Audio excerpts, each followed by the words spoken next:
We have a few items on the agenda for you. The first is the 2022 fee schedule for parks and field rental. Diane? Thank you. Good morning, commissioners. So before you, I have the resolution that I'm asking to place on the November 23rd meeting for the 2022 field rental rates for the Parks Department. It is a 5% increase pursuant to the fees and charges policy for parks. Any questions or comments, commissioners? Not for me. Looks good to me. Okay, so we're good with putting it on? Yep. Thank you. So my next item is 2022 awards for lodging tax. We went out for proposals, and in October, the Lodging Tax Committee met to consider the visitor information services for 2022. And 3 proposals were received, 2 from the chambers, the North Mason and local, and then the Shelton Mason County Historical Society. They run the local museum downtown. And all 3 currently do have contracts. And so the recommendation is for 22 that they all receive an award. 29,000 to North Mason Chamber, 11,440 to the museum, and then the Shelton Chamber, 63,440. And I do have the 2021 amounts in there too. The lodging tax did recommend that we award a little less towards the visitor information centers because they are still supportive of pursuing a welcome center. So the next contract that the lodging tax recommended was for our tourism services and our small festival support. And this contractor currently is Northwest Event Organizers, which is Rachel Hansen. And she proposed again, along with, we received a proposal from J. Ray out of Tacoma. And the lodging tax awarded $327,000. They're recommending that award to the Northwest Event Organizers. And then the third proposal was for development services of a welcome center, which is an idea proposed by Rachel, Northwest Event Organizers. And the county did contract with her for a contract. It was just under $50,000 for a feasibility study. And she submitted that a while ago. So this step would be to continue reviewing, should the county invest in a welcome center? So I'm asking that for sure the visitor information center contracts and the tourism services contract, if it could be placed on the November 23rd, or excuse me, the December 7th agenda. We have to allow the 45 days per law from the time lodging tax has recommended the award. And then the welcome center, that's an idea that I need the board to consider. Do you want to continue to support that? Commissioners, let's start with the first 2 as requested by Diane. Are we comfortable with putting on the first 2 onto the agenda with the reminders? I know you already know this, but a reminder that we cannot direct where exactly the funds go. We can either accept or deny and send it back to the committee if we have issue with it. With that being said, on these first 2, how do you both feel about it? Commissioner Trask, you serve on it. I'd like to give you the first say on this. Thank you. I'm very comfortable with moving this forward. We had deep conversations. We've got a very lively committee. And so I'm very comfortable moving these amounts forward. Thank you. Commissioner Schutte? Yeah, me as well. Okay, I agree. We will move those ones forward.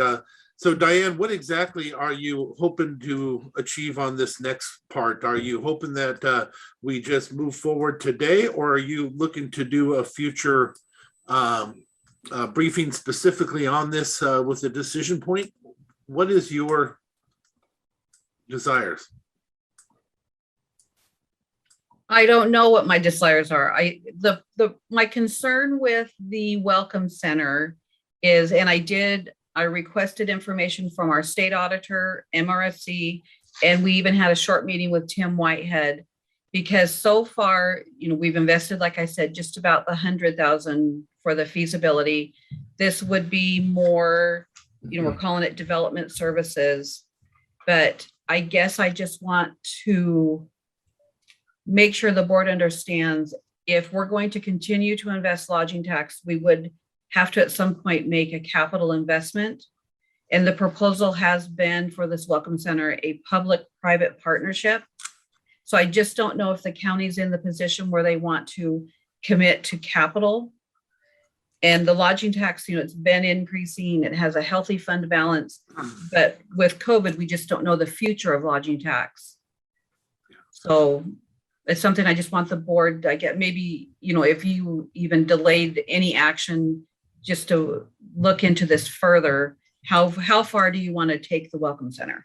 Commissioners, would you be comfortable with bringing this back for a separate briefing with the people involved and optional decision points within 2 weeks to a month? Or are you ready to move now? I'm not set on either one. I just thought reading between the lines, it sounds like we need a little bit more time to adjust a few of these things out. It would make sense to me to do a complete briefing on it with the decision point specifically on this issue to be able to answer some of the questions that we may have, but it's up to you. Commissioner Schutte, how do you feel? Yeah, so I'm comfortable doing a little bit more due diligence. I think, bottom line is this is a great opportunity for us, but it also triggers, I think, a complex set of decisions. There's a lot of different partners that could be involved in this, from the very local level all the way up through the state level as well. And so I think giving staff an opportunity to do a little bit more due diligence, and I think one of the other things, having read through the proposal, which again, it's strong as the work is always strong from Rachel, and when she puts something together, it's always done very well. But I think as we get into these decision phases that would encumber the county's finances, we have to have a real kind of a gut check moment about what it is we want to do. From a capital perspective, do we want to own this outright or in part, or do we see ourselves as funding partners but not landlords? There's a lot of conversation that we haven't had as a commission, and even I'm not sure how deep the conversation has gone at LTAC, but I'm sure these are things that have been kicked around there, and and so it's a great opportunity. Don't want to walk away from it, but want to go in eyes wide open in terms of what it means for the county, what it means for the community, and just sort of understanding who those partners are and how this is all going to work long term before we commit more than we have already. So before I go on to Commissioner Trask, just to re-verify, so are you comfortable with a rebriefing 2 weeks to a month and absolutely, yeah. Trying to come down on specifics on it? Yep. Commissioner Trask, what are you thinking? Yeah, I'm still nervous to. That's because you're smart, Commissioner. You should always be nervous. Thanks, but we don't know what it's going to look like after the restrictions are lifted. Are people going to travel outside of the United States? Are they going to go further away? And is Mason County still going to have the funds? Because man, they've been amazing. But we have those revenues from lodging here in Mason County.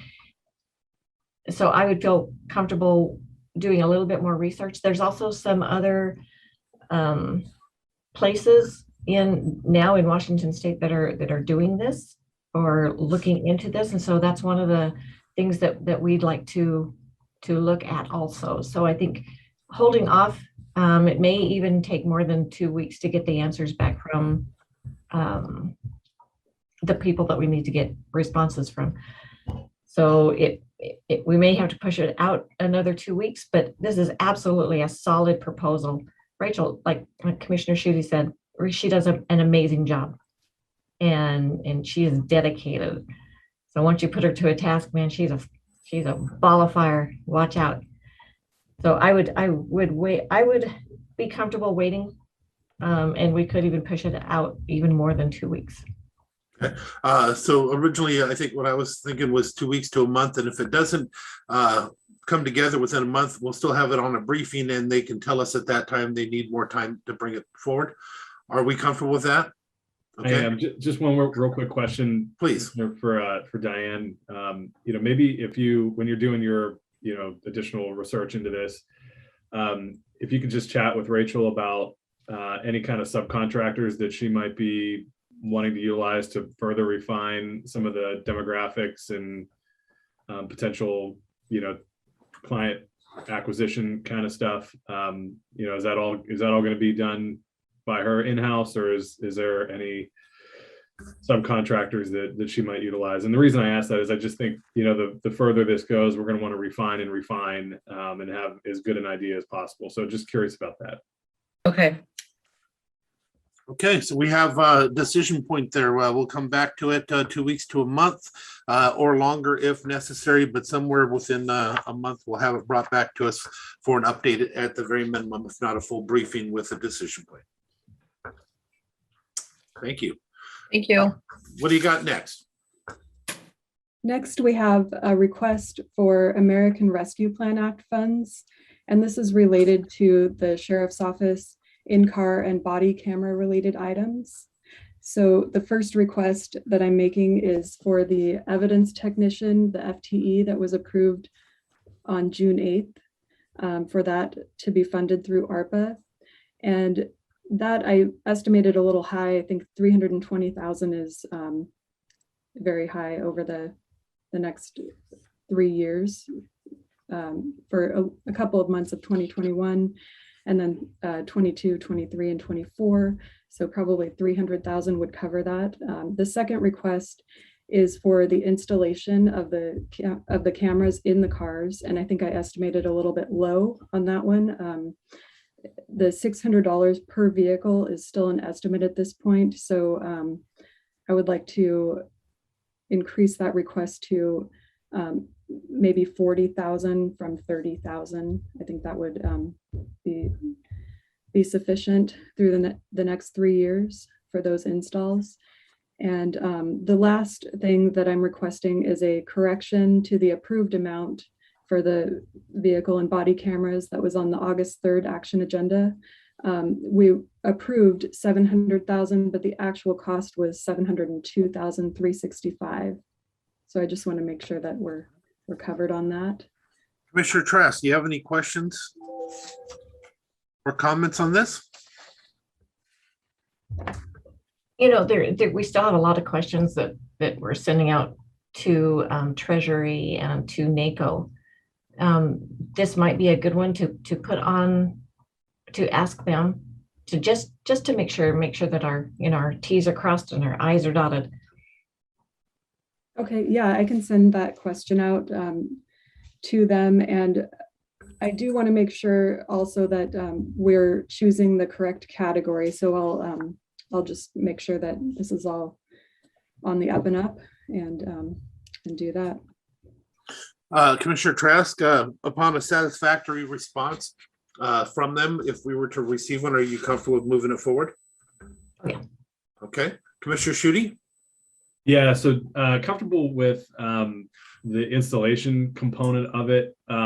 Definitely have concerns with using ARPA funds to pay for a program that I don't believe intend to end after 2024. And so, my concern would be, number one, we're going to have to rebuy body cameras in 5 years. We're going to have to go through another process to replace those when this contract is up.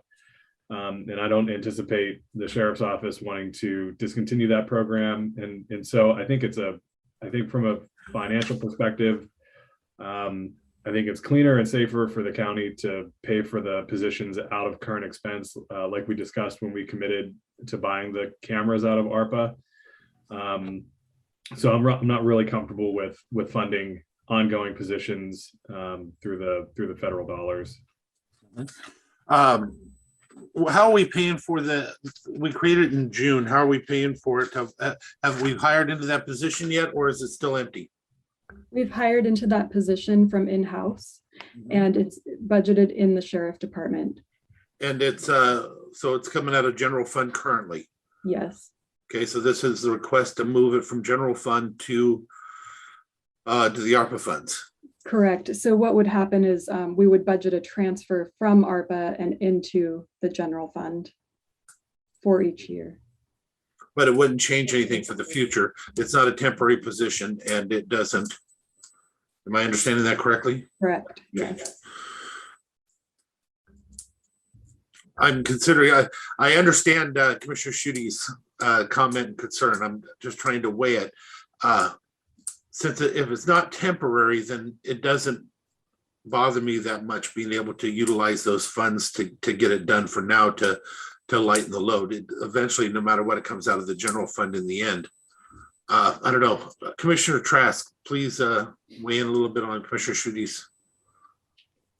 Yeah, I understand those concerns for sure for the person. If we want to put the position into, because you're right, it's not a temporary position. This is going to be ongoing for sure, as it should be. And right now, Jennifer, it is in the general fund, right? It is, yes, it's in the maintenance level budget. Okay. And something that Mark and I talked about this morning is keeping better track of, I can start keeping better track of things for the future. If we do decide to fund this out of ARPA, having some sort of tracking mechanism for those items that are going to be not funded with offsetting revenue. Right. Just a clarification, this doesn't change anything with the position at all. It's just a recouping of the funds from ARPA funds into the general account. That is correct, yes. Yeah, I just saw the funds were available and it's an eligible ARPA item and thought it doesn't hurt to ask. Commissioner Schuette, with the different conversations that we had here, has your opinion moved in any way? No.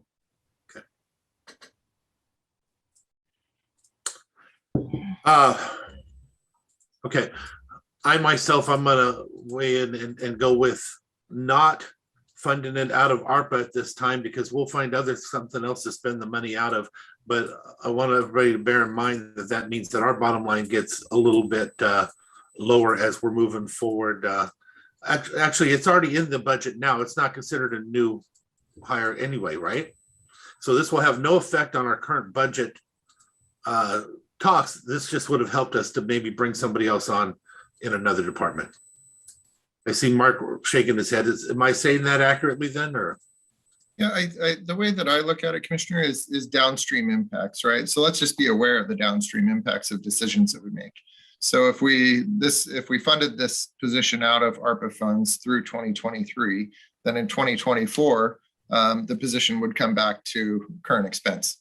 So making sure that we actually understand what those long-term impacts are on those things is what Jennifer and I discussed this morning. Yeah. I am fine if it's currently in current expense fund. Leaving it in there is okay, as long as we all understand the disparity between the amount of revenue that we're bringing in and how much we're digging into our fund balance projected for 2022. So again, this doesn't actually change any of it on how it's the position or even how it's paid to them. The only thing this changes on revenue coming into the general fund for this year, revenue in, revenue out. That's the only thing that changes on it. But the thing is we can't spend it twice. So if we take it and use it for this, we cannot use it for another project. And that's what it comes down to. So the question is our bottom line more important than having that money for another project? Because it is a legitimate use of the funds. Well, I would just, my maybe pushback on that would be, we made this decision back in the summer. We knew when we made that decision at the time that the plan was to fund it out of current expense general fund dollars. And I think it should have affected some of our decision making when we've added other FTEs through the budget process, not the other way around. So that's the way I'm looking at that. And I do think there is a high value in continuing to find ways to use the ARPA funds, for projects like Russellwood and North Bay and Beers and Lynch Cove and doing those water and sewer projects and I do put a high value on that, in particular, since we had already discussed committing general fund dollars to this position, since it is an ongoing program. So that's just a little bit of my rationale. No, and I agree with you. And we're still committing general fund dollars. It's just whether or not we're taking it into our account as a revenue too. It doesn't change where it comes out of. But I can see where you're going. For me, it's more leading towards being able to spend that money to help another entity or another area that may need our help. Commissioner Trask, you get to close this thing out. Tell us where you're thinking, where you're at. The closer, huh? You are the closer. Yeah, no, I think, Commissioner Sheet makes some solid points. And I appreciate those.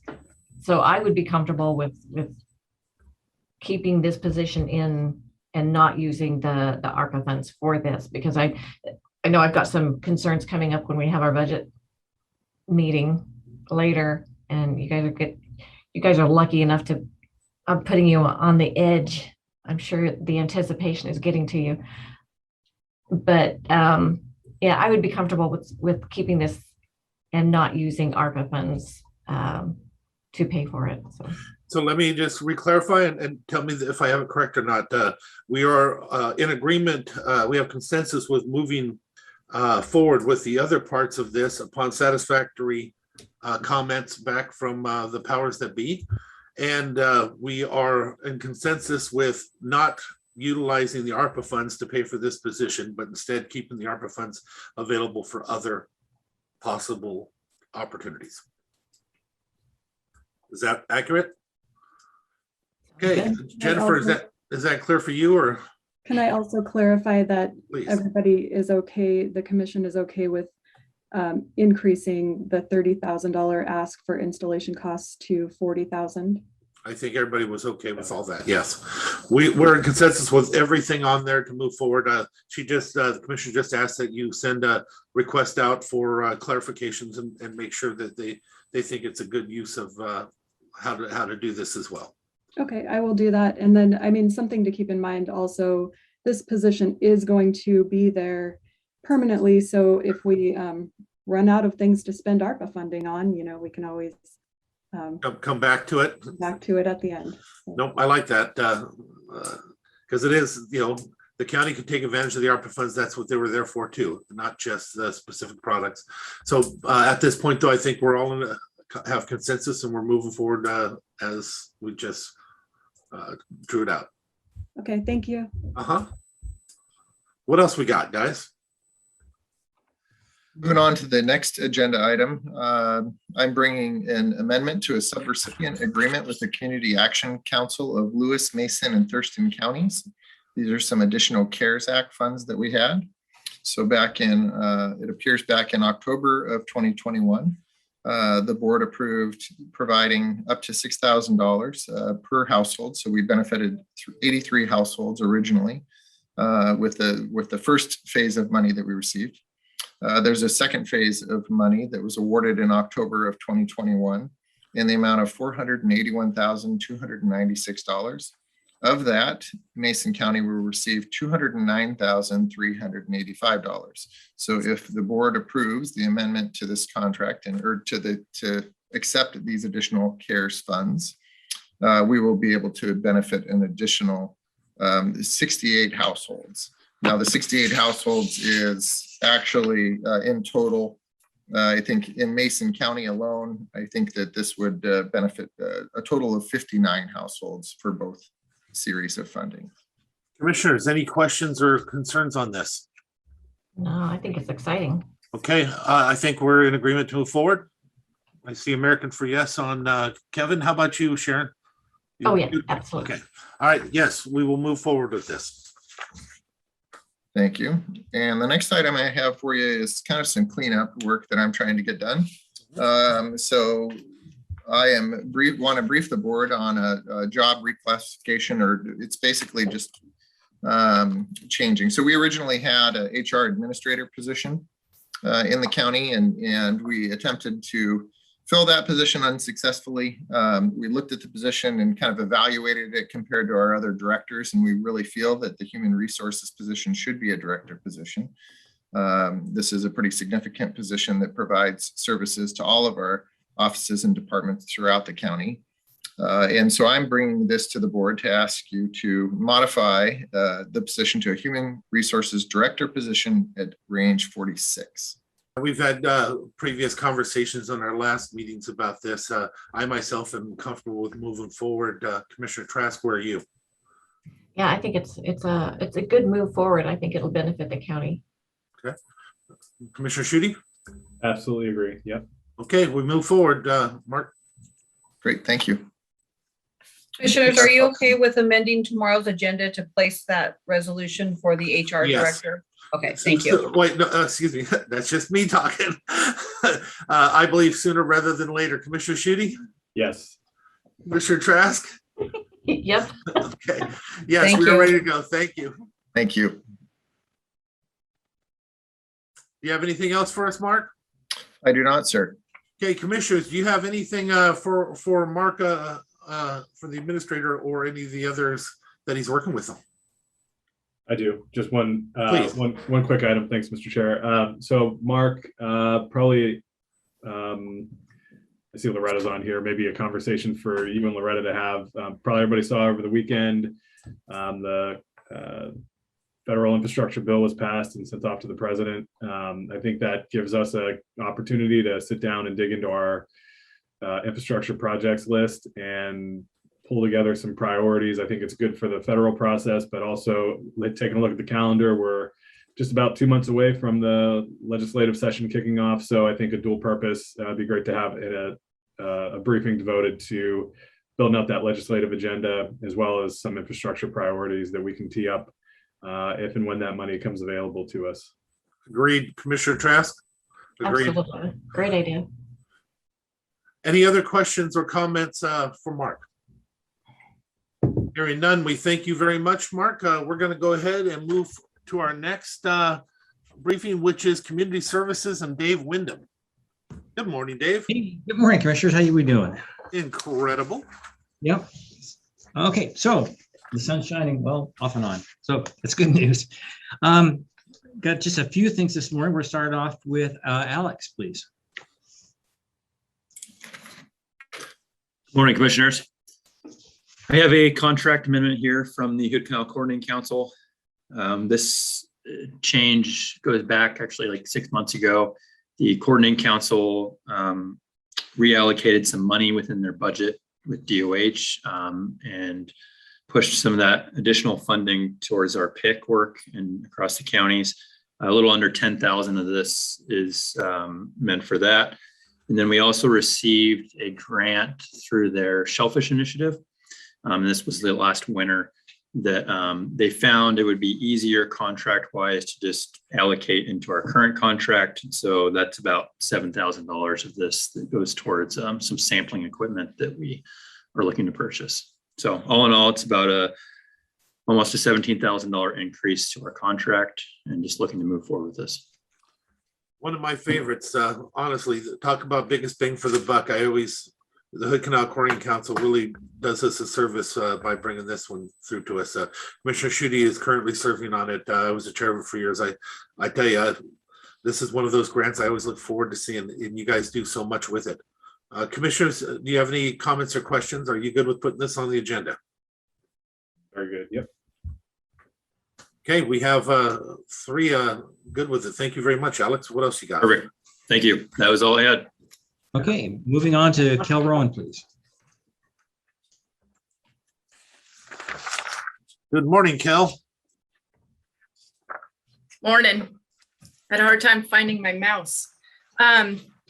Okay, I am requesting that in lieu of hiring a building official ASAP to fill another lead position while we wait to hire the building official position, which I think will take a little bit longer. We do have someone on staff that is qualified to meet that lead position, do additional training, continue working on the commercial plan review. If we were to hire a building official today, we don't have staff that could do the plan review work that's being currently done. if Todd Cunningham were to get that position. And so this is, I feel like a good interim and a good mix for Mason County to continue the work that we're doing, but officially elevate a position that can continue to assist me on a variety of other administrative tasks that we have at hand. So I would like permission to post and fill per the union rules. And then I would come back for an action agenda to dedicate a person, assuming there's someone on staff that's going to take that. I very much am in favor of this. We talked about this one was coming around the first time. I think this was the proper way to go for the time being in order to allow them to continue to do the work. We need, if the commission agrees, we need to make sure your staff though gets extra thank you on this, because they're watching out for the county by making the recommendation, and this is just not done willy-nilly. They're trying to make sure they can perform the work, and I, for one, very much appreciated that. Thank you for acknowledging that. Commissioner Trask, where are you? Yeah, it's a great idea. I think, Kel, you're doing a great job with that department, and I so appreciate what the advances and the staff that you have. They're amazing. So it is the staff. I have very little to do with it. Thank you. Commissioner Schutte. Yeah, well, a good call on that, Commissioner Netherland. I think this is a solution that's respectful of both the labor side of the house, but also is respectful of the growth and workload and continues to move us, I think, in a positive direction. So appreciate this coming together and support it. Let me ask this, Kel. This is something you're probably going to be able to put together very quickly. Would you like to ask or request that we go ahead and be prepared to have it on the agenda in 2 weeks? Yeah, if I get the thumbs up, I'm going to post the position today in the office. Expect that I get emails from folks who are interested by the end of the week, and then I can bring that back for action agenda week after next. Okay, so I think the request is to actually have it added onto the action agenda in 2 weeks. Are you comfortable with that, commissioners? I am. I see Sharon. Yep. So we are comfortable with that. Kel, go ahead, put it together, make it happen, bring it back to us, and have it put on the agenda for our next meeting. Excellent. Thank you. Thank you. I did have a question just to move on about the Planning Advisory Commission, and I brought to briefing a week or so ago about an applicant, and just curious if this interview was scheduled. Just an update on that. We have not. Or I'll reach out to Mackenzie. Yeah. Excellent. Thank you. Diane, do we have that scheduled? No, Kel, what was the name of the person? Terry, and I'm not sure of the pronunciation of the last name, but Arcieri. Okay, no, I'll reach out. I think I had some cryptic notes and I found them, and honestly, I couldn't remember what I was supposed to do. So Okay. I will take care of it. Sorry. Good. All right, no good- problem. Thank Good you. catch, Kel. Okay, Yeah, what else do thanks. you got? I'm good. You're awesome, but that's a different story. Go ahead, Dave. Okay, so nothing formal. I've got a couple of updates here that I'd like to go over really quick. So, Please. excuse me. So last week I did meet with the East Side administrators in Moses Lake. On Thursday, we talked about a lot of the rural issues, a lot of the things that we don't get a chance to address in Zoom meetings. So this was our first in-person meeting, I think, in 2 years. So it was a chance to connect with those folks. We're doing the same thing. So Mason County tomorrow is hosting all of the West Side administrators and directors at Alderbrook to have the same sort of meeting to reconnect people.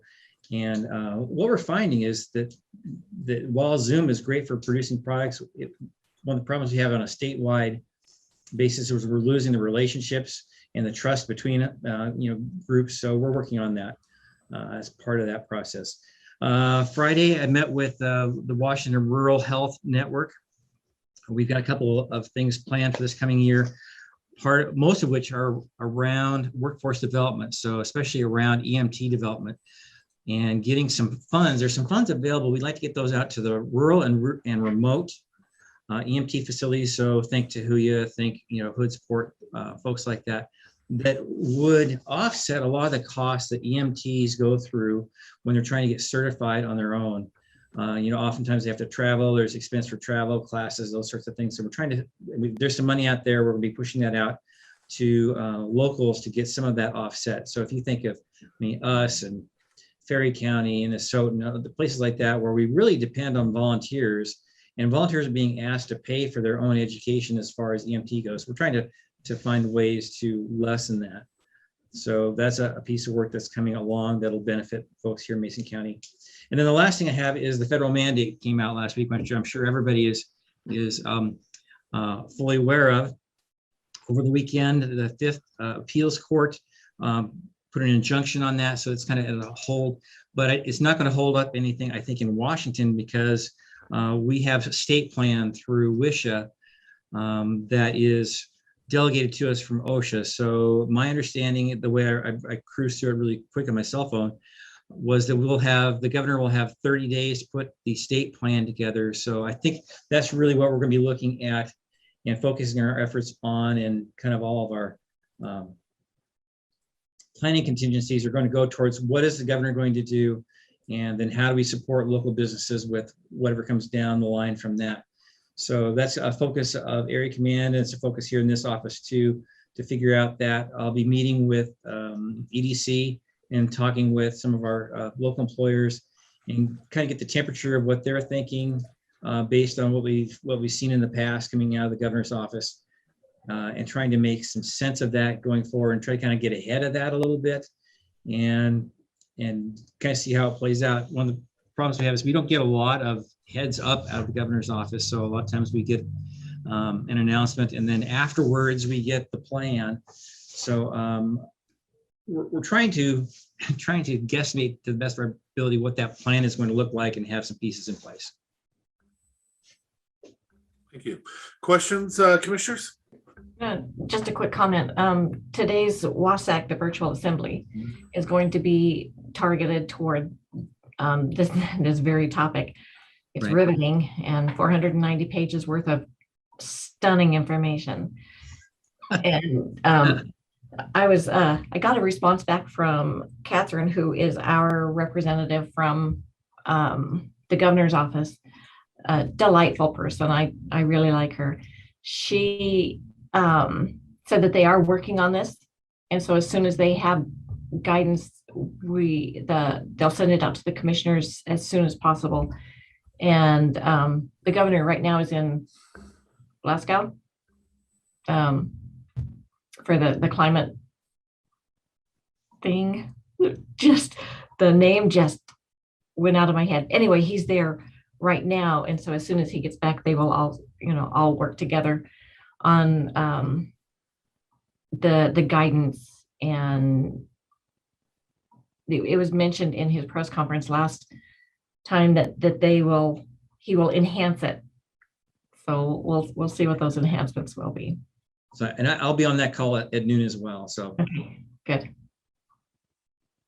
And I think the other thing we need to start looking at from the county perspective, and we'll get with Tim Whitehead and Mark and myself and sit down and kind of talk through what that looks like at the county level and different contingencies for how we might address it depending on which way things go. Fun times, man. It's always new stuff. All right, do we have anything else for him?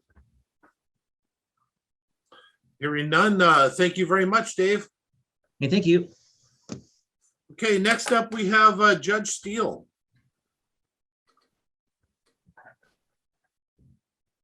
Good morning. It's not Hi, afternoon Patsy. yet. Judge Steele I couldn't find a pro tem this morning to cover for the court. He is on his way up from the courtroom. I'm expecting him to walk through that back door momentarily, so I apologize for the delay. Well, some of it we may already, this was again to bring it back because we had different Correct. questions when it came to our budget. Commissioner Schutte, you were the one that had mostly the concern, and I was supportive of just trying to make sure that you had your time that you needed. I'm still supportive of this and see it separate as the regular budget as just an increase on this one position. Where are you sitting right now? Yeah, so I mean, I think I agreed with you last week. I don't know that I had necessarily more questions, but I heard there was maybe some additional conversation that wanted to happen this morning. I don't know, maybe Commissioner Trask had some, I don't know. I didn't ask for this, so I just. Oh, okay, I thought, my Yeah, no, apologies. yeah, I'm 'Cause happy to participate in the conversation, but I didn't Yeah. ask for it. Yeah, I thought you wanted to wait until we had the other conversation, and we did, I thought we did agree in the budget that we were gonna move forward with this, but I think at the time we said we bring it back for discussion during our briefing. That's what I remember, if I'm incorrect. Commissioner Trask, do you have any issue with it or question? Yeah, I thought in previous briefings, we had decided that we were going to wait until we got the HR director No. to have them take a look at this. I mean, this was before we talked about the positions. And so I don't know, I feel like we need to, I would love to have feedback from the new HR person. As far as this goes, I know that we don't have a promotion policy. And in my humble opinion, this would be more of a promotion than a reclass. And so I would feel more comfortable if we took a deeper dive into this issue. And just for clarification, this did go through HR, and HR did look at it, and HR did make the recommendation to pass and move forward and agree to go forward, that it did fit the criteria, not just of a raise, because that's, again, not what we wanted to do, but it did fit the criteria of a reclassification of the position because of the new added duties and everything to it. And that was brought to us last week as an actual recommendation from HR. It was Frank acting as HR, right? Yes, but we also have people that are in HR that was looking at it, but yes. So I get maybe a question that I have, and maybe Patsy, you could walk through this with us. One of the things where I think we historically struggle with the reclasses is answering the question of new versus more. And so a lot of times we see reclasses that come to us, and I'm not talking about this one, but in the past we've seen reclasses come to us that are workload based. It's the same work product, but increased volume versus having new responsibilities into an older position. And so maybe Patsy, if you could just walk through this with us again on, what elements were presented that were new to this position versus, where those areas are, it's just an increased, volume of work based on caseload going up and all the other things. What's new? Part of the new is in 2019, well, prior to 2019, Superior Court managed what we call the language assistance plan and the language reimbursement plan. So in 2019, they chose to just move forward with the Superior Court. And so that moved, if we wanted any reimbursement or to be participating in that program, I then had to apply for it, and I had to get the contract ready, and I had to get the language assistance plan for the district court. Then I had to, Superior Court would monitor all of those. I now monitor that for the reimbursement program. I was successful in getting a contract for the district court as well. So I don't know whether Superior Court moved forward with that or not, to be honest with you. But district court did move forward with taking that. So that's something I didn't do in the past. Also, the Zoom stuff, this is all the technology. I'm having to maintain the Zoom meetings and log in Zoom clients, and trying to find my list here so I'm not stuttering.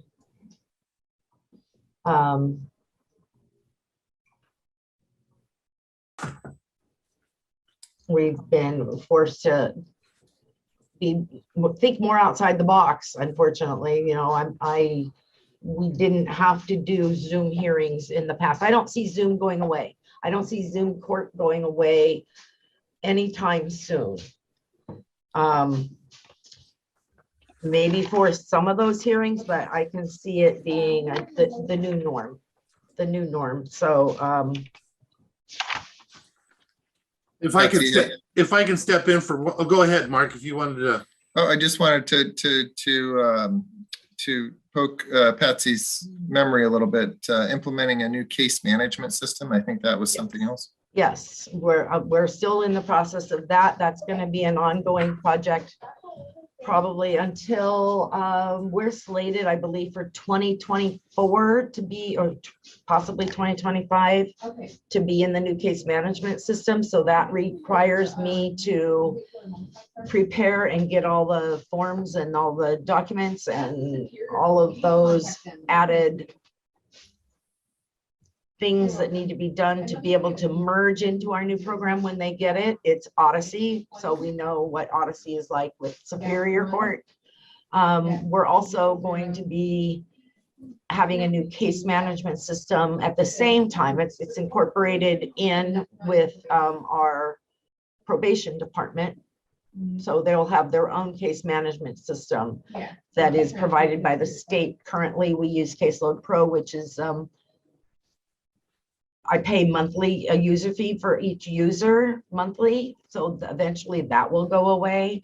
And the state will be providing, lucky for us, it's the same program, it's Caseload Pro. So we'll have a good knowledge of that one. But so there's the implementation of the new case management system. We're trying to go, part of that is to do e-filing.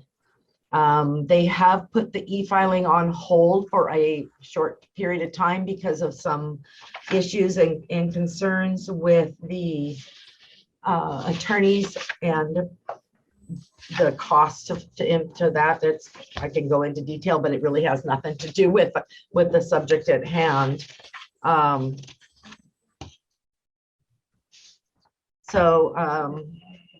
I also have the MRT and the DVMRT courts, which were not part of probation at the time I took on the probation department. So also just to throw in on some of this, when HR Frank, who had been the head of HR for years and done all of our reclassifications and made him go through a process. When he did, he brought it forward to us on the idea also that we agreed to a reorganization. And when we did, we put different duties and requirements on this specific individual. And those requirements included all the things you just heard. But on top of that, it also put this person on par with one from the Superior Court. And we were doing a readjustment to make sure that it met the fairness and all with the Superior Court and the duties that were being provided, and bringing it up to the same level. But again, you know, this was not just a wage increase. This was a shifting of duties that we helped do by agreeing to the reorganization of this department. And with that, like I said, it went through all the process, and having it also meet the same criteria as Superior Court when it was put together. So it's a change of duties, not just being paid for extra work. So with that being said, for myself, I am still in favor of moving forward. It's been looked over. It's met the criteria fully, especially after reading it again just now. And it puts things in a parity with the other department like it's supposed to. For the work that's being done. So I would love to move forward with this, because we've been doing this one for quite a while, especially since we're not going to add that other position that we were talking about in the reorg. We're expecting all that work to still fall on this position. So where are you guys at now after all of that? Well, I think Zoom is here to stay, but every department has the same obligation to Zoom and to making sure that all of that follows through. I don't know. I don't have an HR degree. I'll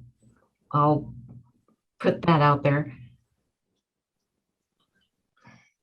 And for this one, we set up a criteria for what meets the requirement for reclassification. We've had many that do not meet it and they've been sent back. After going through the criteria, this was determined to meet all the criteria for the reclassification according to our policy. That's what it was determined on. Commissioner Schutte.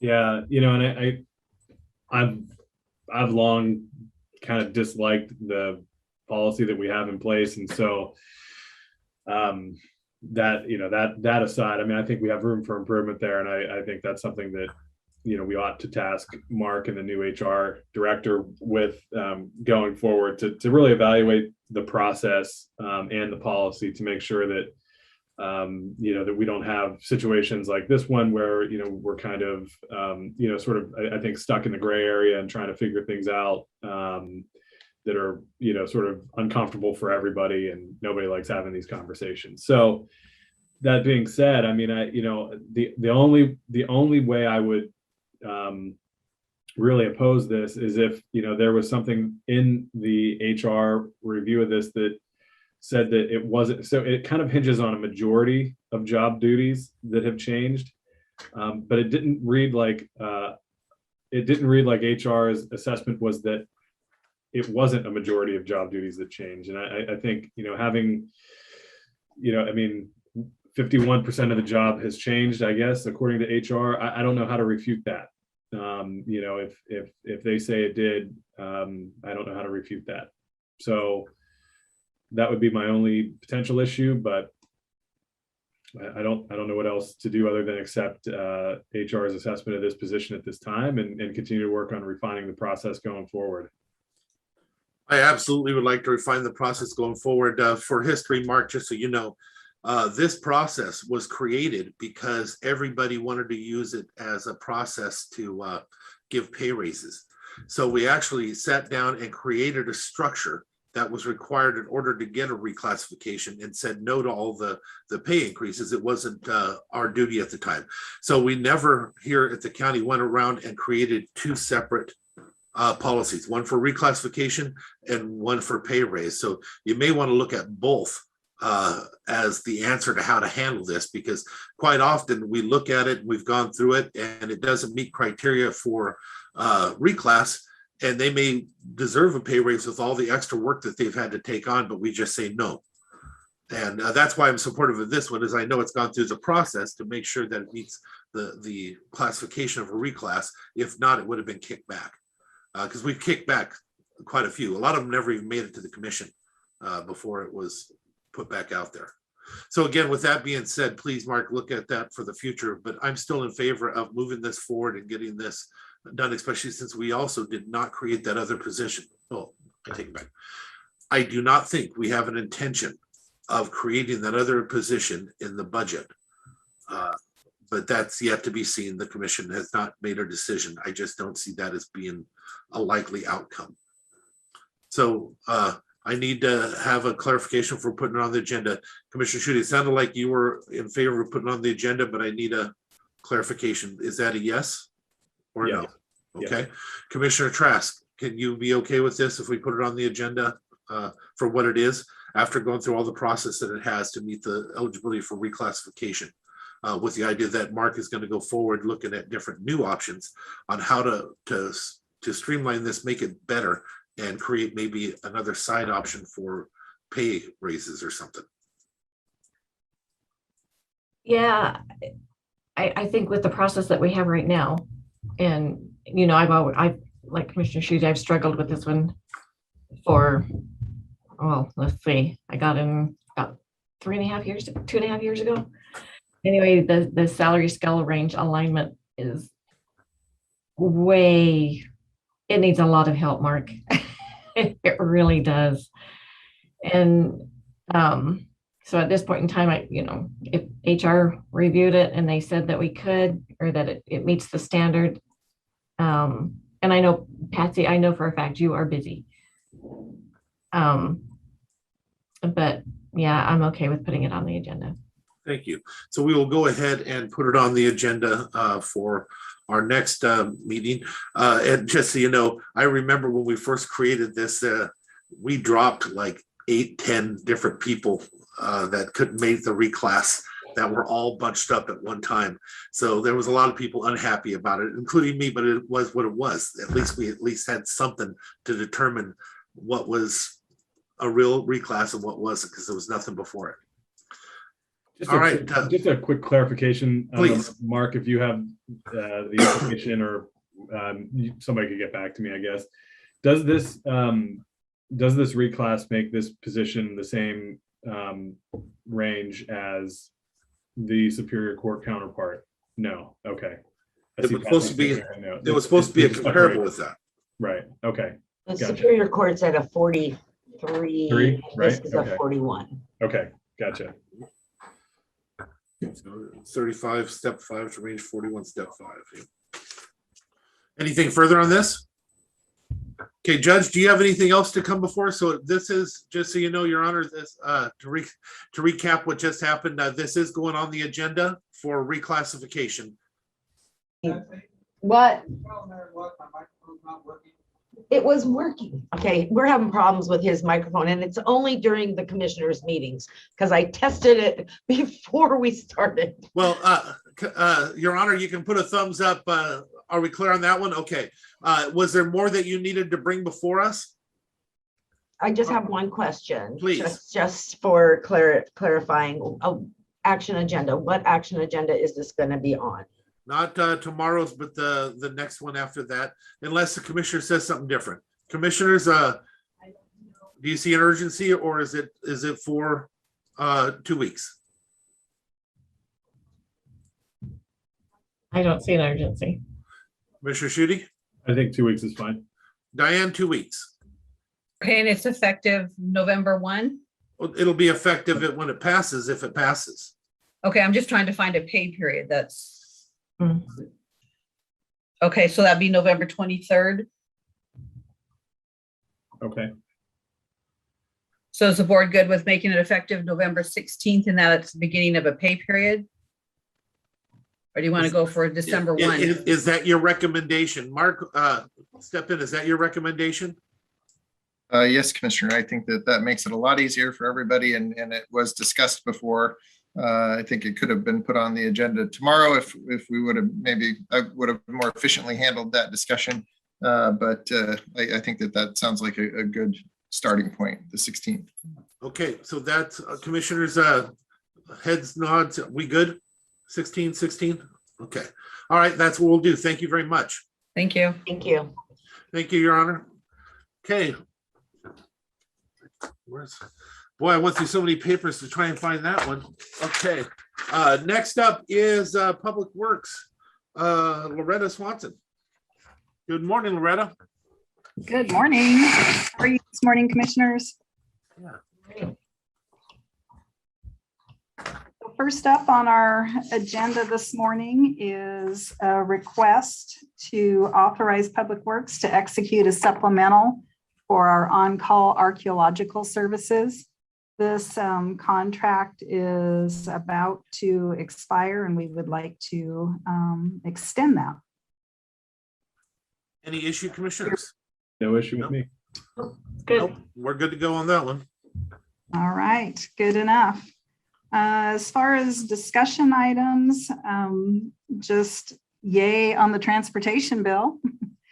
So now we have our work cut out for us for taking a look at transportation priorities, and more importantly, I think the challenge of making sure we're securing our labor and our material supplies. So that's universal across the state and of course across the country. And I know that Mike and team are doing everything they can to make sure that we're in good position to continue to deliver projects in a timely manner. And then along those lines, Dave and Cobry this morning are participating in a statewide call with the Department of Transportation to talk about delivery on our federal transportation funds. And this is something that PRTPO has identified as a legislative priority as well. And I know Commissioner Netherland that you're familiar with that, about the need to provide some flexibility in how we're obligating our federal highway projects Absolutely. or monies, and making sure that we're on point on delivery. Well, just so you know, Christina Rolfus, head of Ways and Means in the Senate, she just said, put it together, keep it simple, and let them just push it through. Yep. They're trying to find a way to just exchange the dollars, just put it through state and kind of wash it, as she said. Yes. But she just wants a simple thing put together because she don't see any issue that anybody would have with it. They just didn't know it could be done that easy. We're doing it in different areas now through transit stuff. So Yes. So that's keeping our eye on that. And then the other item, commissioners, we at the department level are contingency planning around COVID as well. So getting our our ever evolving game plan on that front. And let's see, then just a reminder that we have the annual and the 6-year TIP hearing tomorrow. Mike and is Richard on? If Mike or Richard have any other quick updates? Mike, Richard, you got anything you want to add? Just follow up with commissioners about some questions. Sand Hill elimination. We actually have sent a request to DOT about putting some street lights up at that intersection. So we haven't got anything back from them, but it definitely does warrant the issue. Point Wilson drainage, it's been worked on and we'll be completing before the week's out. Little Mission Road, the line of sight there on the North Shore, survey is going to be staking out the right of way soon. And so we can take a look what we can try to improve there or not.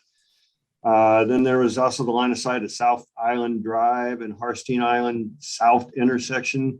We know we do not have right of way there. So we're going to contact the property owner and see what we can do about improving that with the trees to the south there. So. Okay. You guys just went out North Shore because of that one lady's issues and comments. I understand we removed the barriers. I'm just curious why. Is it safe now or? We've returned the shoulder to the same width that it was prior. It's a temporary fix because we to do the slide completely repair is to go all the way down to the beach itself. So with shoulder width's the same. We're putting some delineators up there and we're going to put up a permanent sign that says no shoulders. What she's talking about is the temporary type 2 barricade with light. Typically those are short term because people throw them over the bank. And actually I went and took it out of the bank. What was it, last year? I talked to Loretta about it when I went out there and did it. What a dangerous place to take it out of the bank. But you're right. People just throw them down there and kick them. Yeah. Yeah. They don't last very long. So. Yeah. Okay. But so we've got the shoulder returned to the same width as what it's a narrow area and there's, dozens of locations along that road are the same, scenario. Well, that makes perfect sense. I can answer that question when they call now. Okay. We replace it to the size it was. That's the best you can do at the moment. Yep. But you are looking at it for the long-term fix on this. Yes, line. Absolutely. Yeah. And if I can, Loretta, in the near future, could you brief me on the railroad crossing, the roads, and also Razor Road, and what's going on up there on the economic development roads, please? Yes, absolutely. Thank you. Commissioner, I did speak with the person who called in the concern on North Shore Road this morning as well. Oh, you did? Okay. Yeah. Thank you. You're welcome. All right. Do we have anything else for them, commissioners? I have a couple things. Please. So I took a trip down some of the roads that are less traveled, I guess. And I know we used to, Ted and I got out of the truck and we were tossing big branches off the road. I know we used to go down the roads and kind of clear them after the big storms and stuff. Do we still do that? Yeah, as far as I know, nothing's changed on that policy. Okay, So okay. Because we may have missed, obviously, a road or two you're talking about there. we got a lot of maple trees in my district, and so Mhm. they're slicker than snot when those leaves fall. In the leaves, yep. Yeah, and then we also have a lot of branches that are down on some of the roads, and I would hate for, it's hard for our elderly to get out. So I'm not saying I'm young anymore, but I still got some muscle, and so Ted and I were able to throw some of those branches off, not all the way off the road, but as close to, we could, Okay. as far as we could push, let's put it that way. So if we could maybe have some attention to those roads, that would be great. And then Will do. also we're meeting this afternoon for an ARPA meeting. Could you take a look at our sewers and give us an estimate as to how much it would cost to, like Russellwood? I know that the electrical in there is less than perfect. And so if you could give us an estimate as to how much that would cost to get it fixed, that would be great. And then other sewer issues we might have too, because those are covered by ARPA. And so if we can use those funds, that would be a benefit for Mason County for sure. We're hoping that you'll bring us a whole bunch of that stuff all wrapped up here soon, so we could look at what to expend out of what we still have and what we have coming in. So please, I agree with Commissioner Trask. I'd really very much like to see a comprehensive list. Yeah, commissioners, we will resend that list. Yes, do that right away. Send it. For some reason, I didn't see it. And I'm pretty good at that usually. Well, It's on our master list, on our master ARPA list that Frank. has Okay, prepared. okay. I see what you're saying. 4 or 5 projects on there, a few $100,000. Yeah, I'd like to have a breakdown of those projects, so actually what they accomplish, what they do. And do we have anything new, especially with this, I don't want to say spill, with the other issue that we had out there. Do you have anything else, Commissioner Trask? That's it. Commissioner Schutte, anything? Nope. Okay. All right, guys, I thank you very much, and we are going to go ahead and move on. Have a great day. Thank you, guys. Thank you, commissioners. Okay, let's Thank go you. ahead and take a 5-minute break or a few more minutes. We will return at 10:15, okay? Wait, excuse me, I got that. We were way ahead. We'll check with Jennifer. Jennifer, you're on here now. Would you be ready to come back at 10:15? I'm ready. Okay, so let's take a break. We'll come back at 10:15 for the review of our budget. Okay, thank you. Thank you, everybody.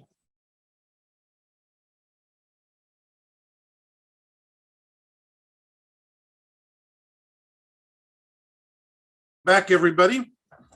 Let's go ahead and continue. We'll move into our budget.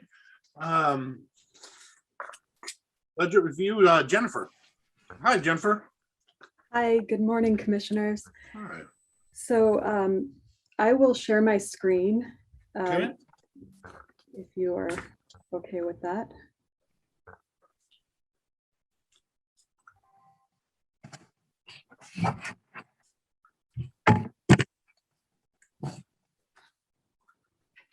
Okay, so everybody should be able now to see the Public Works revenue budget, starting with roads. Cell D2 starts with 105. Can everybody see that? Yes. Okay, great. So we'll just go through the PLRs, starting with roads. So roads has currently, we'll start out with their total revenue budget, actually. Please, yes. Currently in maintenance level, $32,360,802. And they do have a PLR ask of 264,000 in their revenue. And I left that out because it didn't match the annual that was submitted. It was over and above the annual amount, and the annual report that's sent to CRAB should be, the budget should match or be less than, so. So I But just what was that based on? provided. It's in the federal FHWA DOT revenue. It's a lump in there, so I'm not sure exactly what it is. So Loretta may have more information on that. Loretta, do you know? Yep. Yes, I do. Bring this up, commissioners. So what that relates to is Mike had updated the 6-year and the annual construction program. And so based on our updated annual construction program, that 264,000 is accounted for. And that had to do with the fact that we completed a project this year that we had planned and budgeted for in 2022, because we weren't quite sure whether we would be able to complete it this year. Loretta, was that the Highland Road culvert? That is, yep. Okay, because that one I did already account for. I removed that out and we were still 264,000 over. So I'm thinking that this might be something different. Okay, so let me ask this, by removing it though, we have no issue because we have enough revenue coming in. We just have to, that we have no issue. We have plenty of reserve happening there. We have ending large, very large ending fund balance. So we shouldn't have any effect if that isn't showed. Yeah. Revenue. Oh, I'm sorry. Excuse me for interrupting. No, go ahead, Loretta. It's to account for the recent Highway Safety Improvement Plan Award, the HSIP. So that is a total of $274,000.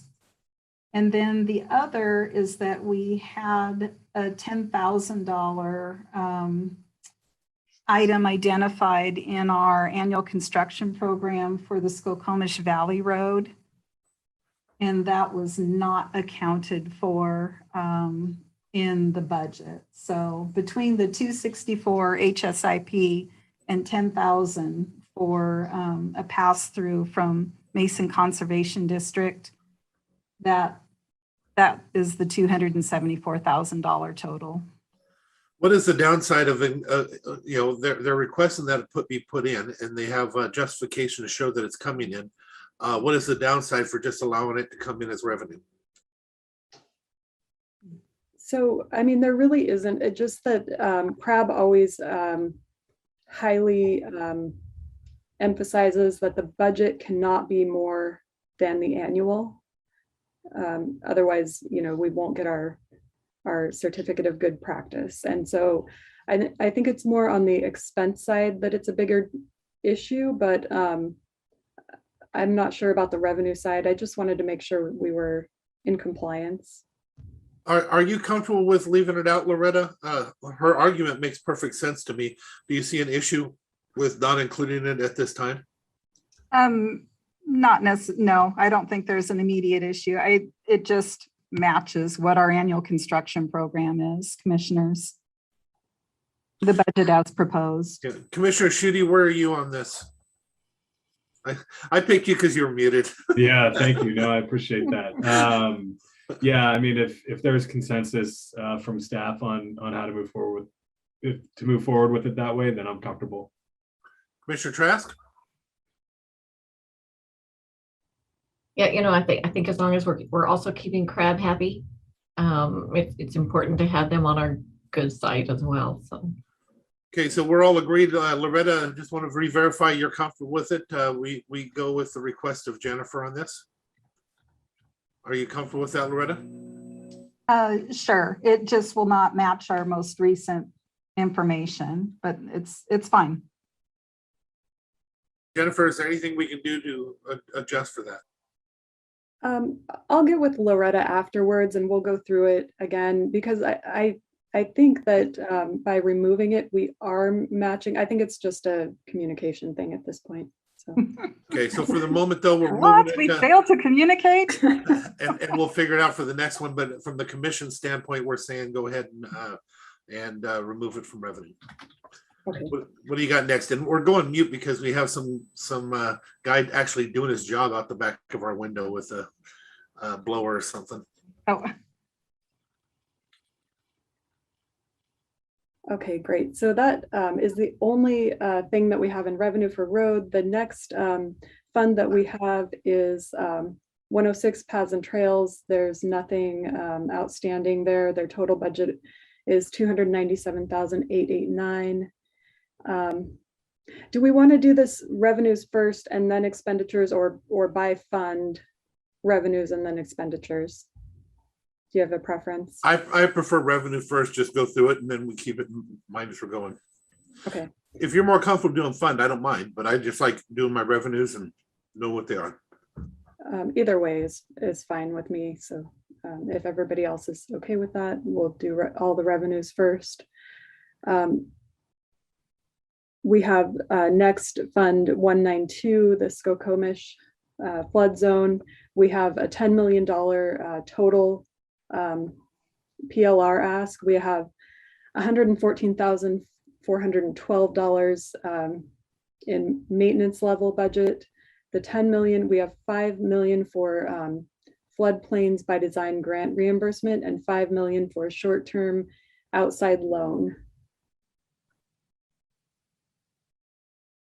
So I don't know if Public Works, if you want to, Loretta or Mike, if you want to expand on anything, or commissioners, if you have questions about that. Commissioners, this is a simple in and out. So this is to pay for the per our agreement that was executed with the Army Corps of Engineers, Skokomish Tribe, and DNR. This is for the local share of the 21 million approximately construction project. And the cash flow on this is that we would have a short-term loan of 5 million. So I'll back up.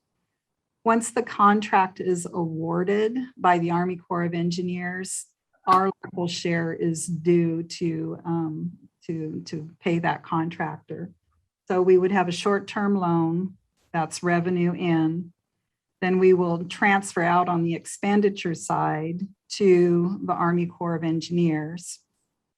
We will then bill Mason Conservation District, who will reimburse us through a floodplains by design grant, and then repay the loan with those funds.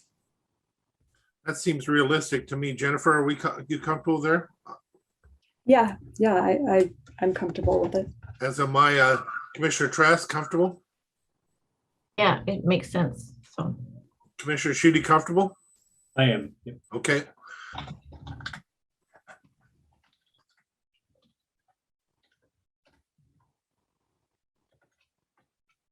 Okay, so the next thing that we have, our next fund is 402, the landfill.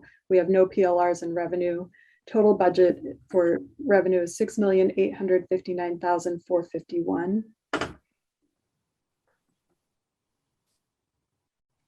Then we have 403 North Bay Sewer. They have no PLRs. Their total budgeted revenue is $3,809,073. Next, we have Russellwood, and Russellwood does have a couple of PLRs. We have 199,800 transfer in from ARPA. And then we just have their ending fund balance. I had increased it artificially to balance with the expense.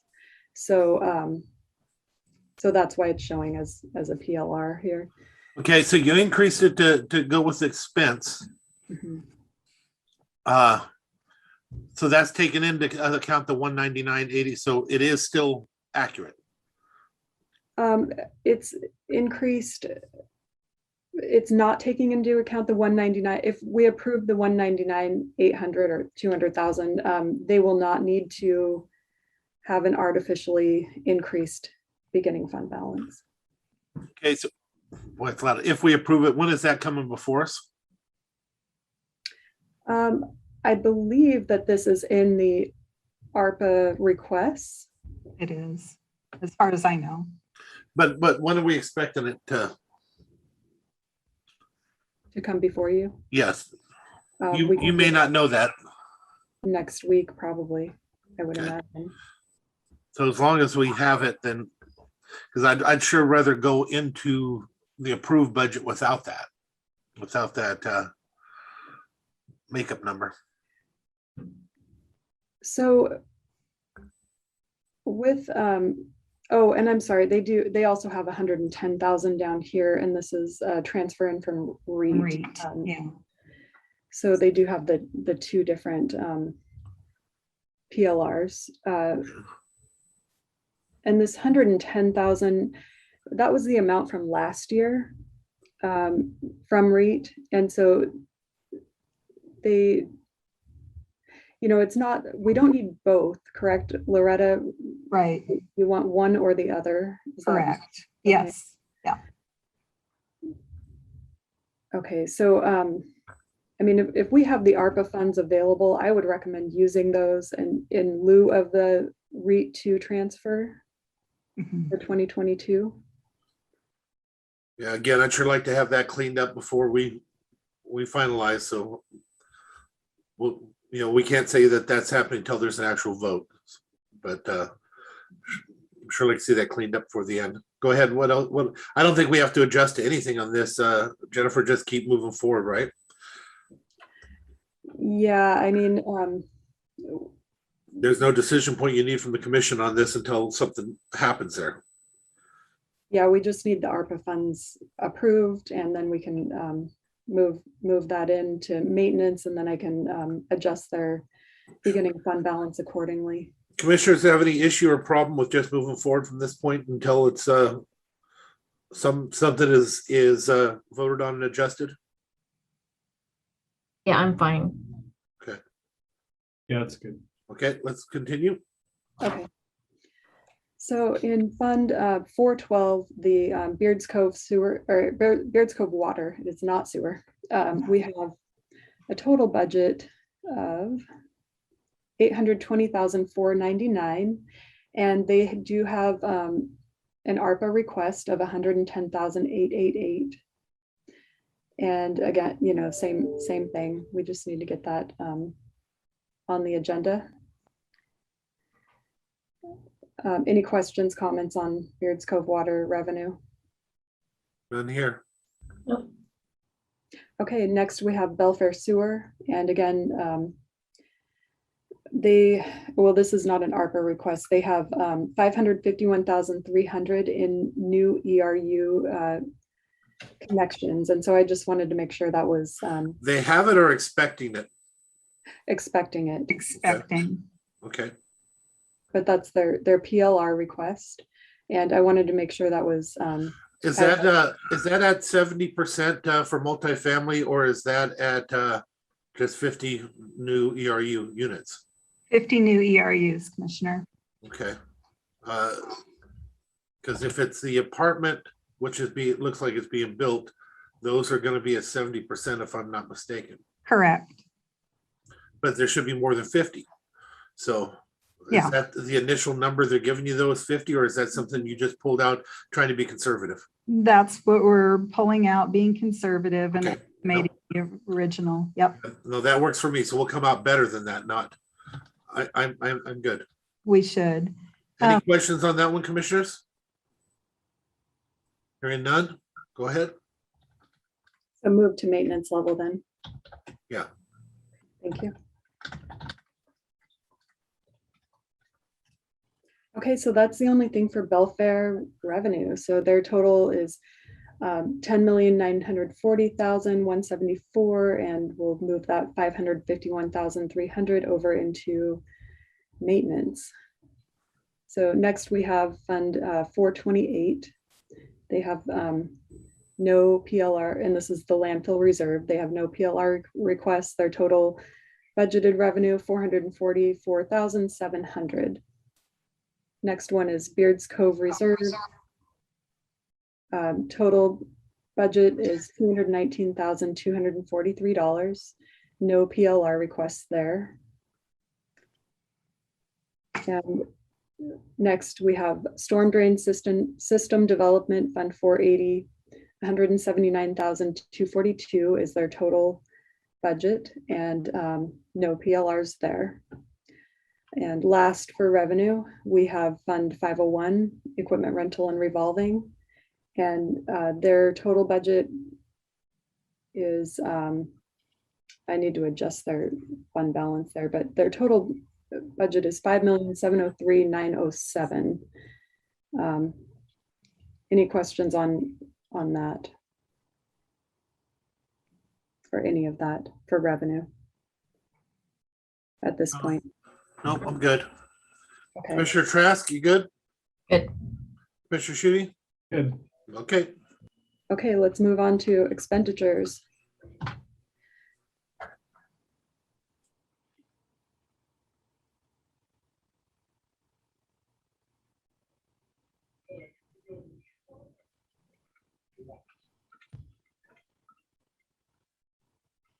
Okay, so roads, we've got 32,360,802 for their total budget, and this 264,000 is sitting in ending fund balance. I just need to adjust that out. They have a couple of PLRs. They've got 500, and this is I left it as a PLR because it was originally put into capital for Bluebeam software, and I moved it up into supplies. The Bluebeam software is a new software, and I think Loretta, you had said it will be slightly higher than that, I believe, when we talked. Yeah, but this is fine. So this is new software, and it could fit within office supplies as an increase. Yep. I'm comfortable. And this is so we can consistently review with community development. So part of our SmartGov application. Sounds good. Okay, so everybody's good with moving that to maintenance level.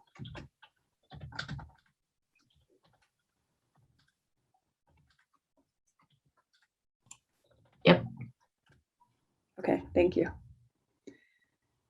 Okay, so next we have 15,000. This is for capital machinery and equipment for a scanner plotter. Yeah, so this item, commissioners, we have had a scanner in the past in GIS, but it had limited function. We're requesting to purchase a new scanner plotter so that we can have an electronic record of a lot of our old surveys, our CRPs, information that basically we just need to clean up and not have a lot of paper around the office and have ready access to. I see this as a necessary improvement on machinery, and I think it should be just granted and moved over to maintenance. Commissioner Trask, where are you sitting on this? Yeah, sounds good. Commissioner Shooting? Agreed. Okay, please move to maintenance. Okay, next we have 650,000. This is for intergovernmental to City of Shelton for connection, or is that right? COS for connection fees. Yep, City of Shelton. 70,000, and then professional services for construction management, 30,000, and then construction, 550,000. Connection fees onto what? For water and sewer at the Public Works facility. Okay, that's what I thought. I just wanted to clarify. And we already had agreed to do that several years ago, that this was, and it's in an actual contract that was put forward years ago, also an agreement with them. Am I correct? So this is for connection fees alone, Commissioner. It is not for any latecomer fees. So 0 on the latecomer, but these are the connection fees. Yeah, but we had agreed in contract that we would do this I'll make the connection. Yeah. Yes. Yeah. So that was agreed in the past, and this is the cost. I myself consider this to be a maintenance. Commissioner Schutte, I agree. Commissioner Trask, Yep. maintenance, please.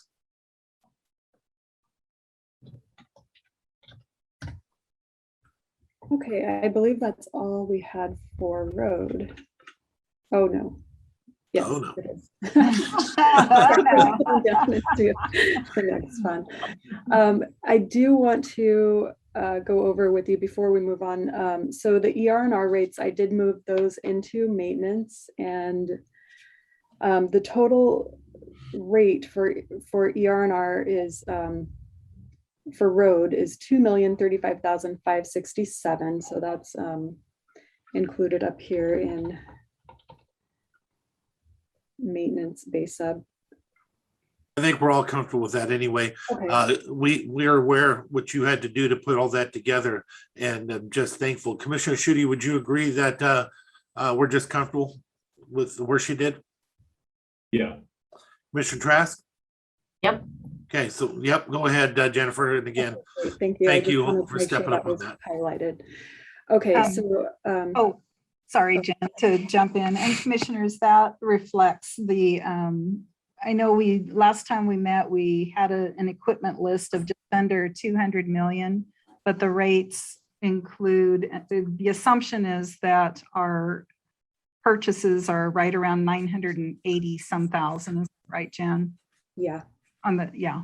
So I just wanted to make sure that commissioners understood that we're not requesting the full approximate 2 million on Thank you. this. Okay, thanks. Sorry to interrupt the No, flow. that's fine. Oh, that's okay. On the expense side for Fund 106, paths and trails, 297,889 is the total budget. They have really nothing budgeted there in expenditures besides their internal allocation and state audit charges. Everything is going into ending fund balance, and there's no PLRs. So is everybody good with that? But we're all good. If you have an objection, unmute and say so. Nope, we're good. Okay, Fund 192, the Skokomish flood zone. We have that offsetting 10 million as a PLR, their total budget. And maintenance level is $114,411. So everybody's good with moving that over, right? Yep. Yes. Yep. Okay. I have to at this point. If we approve the revenue. Okay, so that one is done. We have now the landfill fund 402.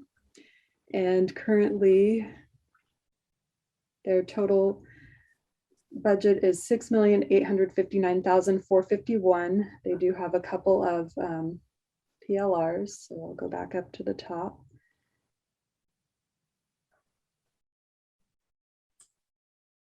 Okay, so the first PLR that they have is a request to change from extra help to a solid waste attendant 1. So we have $16,380. And this request, they did have 35,000 in overtime. So they need to have one or the other, either increased overtime or an increased another solid waste attendant. Okay, so, but how do you have that worked out? I'm looking at this now and I don't see a full number for the solid waste attendant, or is that all that's needed to make it full-time over what we're already paying for the extra help? So I haven't double checked that number. That does look a little bit low. We may need to beef that up a little bit. The other place where the savings would occur. So we currently have 2 half-time FTEs in extra help. And those would be converted to this one FTE. Oh, so the difference is the bennies and the fully loaded. Yeah, it's a combo, commissioners. So we're proposing to, like I said, eliminate the 2 half-time extra help and have 1 full-time. Commissioner Schutte, I'm going to start with you on this one. Where are you sitting on this?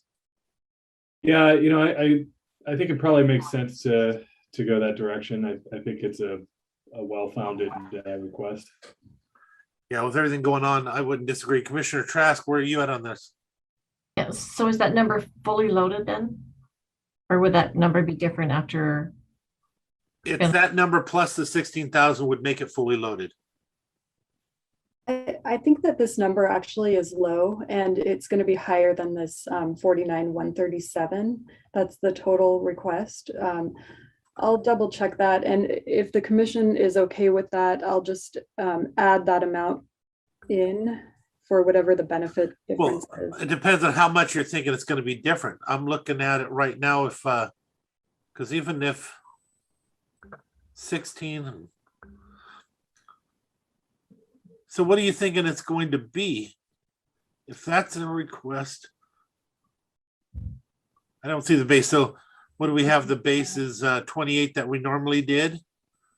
And they're looking to increase it from there. So yeah, 28 is not going to be a full body, and 16 probably covers Well, currently they have 32,757 in maintenance level. The total budget request is 49,137. That's the difference, the 16,380. So last year we gave them 28, right? So yeah, last year they had 28,078. so that's why I'm seeing the confusion for myself. It's still a PLR even for the extra above the 28. So the PLR should be both together then, right? Well, I think last year they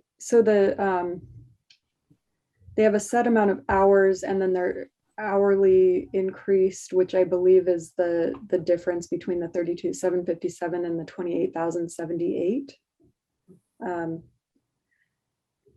So the PLR difference is just the difference here. Is that what you're? So what are you thinking? Are you talking 5,000 different? You talking 10? What are you thinking that you're worried on it not meeting the number? Maybe 10. I don't 10. know. I'd have to run it. Yeah. I think, to me, ballparky, it looks 10. Okay, commissioners, with the idea that it'd be up adjusted, so that would change that number to 26. Are you still comfortable? So just to confirm for me, are we adding a person or are we taking away the overtime, or is it both? No, we're taking away two halftime extra help and replacing with one full-time FTE. Okay. And not, If we do this. yeah, otherwise we would be looking at adding additional overtime as well, Commissioner Trask. If we didn't make this move, just to have coverage. Right. So combining the two into one, but you'll just And not then budgeting additional overtime. Okay. But paying for benefits that will cover the overtime amount. So, Yeah. So again, though, we're looking at a possibility of 59,137 or thereabout instead of 49. Are you comfortable with that? Yeah, I think so. Okay, Commissioner Shooty? I am. Okay, let's make that happen. And this would be no FTE change, correct, Loretta? Correct. Okay.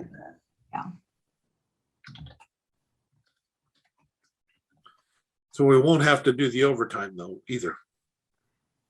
There will likely still be some overtime, commissioners. No, but I mean the overtime adjustment. Correct. As in like, yeah, we would not be asking for another 25,000 in overtime.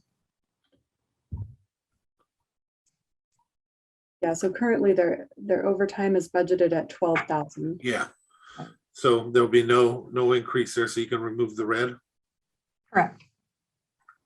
The note, yes. Yeah. Red scares me. Just kidding.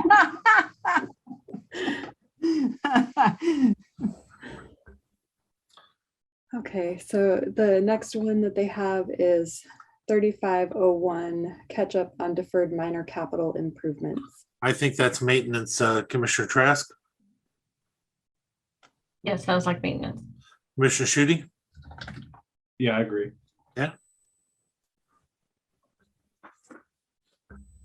Okay, next is 590,000 for 290,000 of that is for rural, 300,000 for household hazardous waste unit. Is that, well, we'll take it for what it is, but, you know, I would expect that we'll probably hear more of a request during the year. So commissioners, are you comfortable with that for equipment? I am. Yep, go ahead, move it in. Okay, and that's all that we have for the landfill. Okay, So next is North Bay Sewer.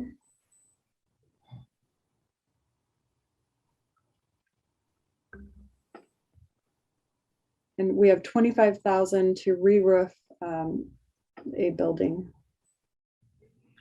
and yeah, that could come out of other, well, we'll worry about that later. I'm comfortable with that being maintenance. Commissioner Trask?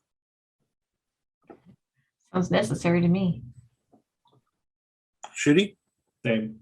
Okay, And commissioners, the only other thing to point out on North Bay is that Richard and Justin and I will be beginning the scoping for a plan upgrade for North Bay. As you know, there's been plenty of activity there, and it's time to relook at our comprehensive plan. And well, and a couple of years ago, we were close to having to do that before all this new development, so Yep. it's definitely time. Do you have that baked in there for a number yet? it's our labor, so we don't have anything baked in terms of outside professional services at this time. Okay, we're doing it ourselves, you're saying?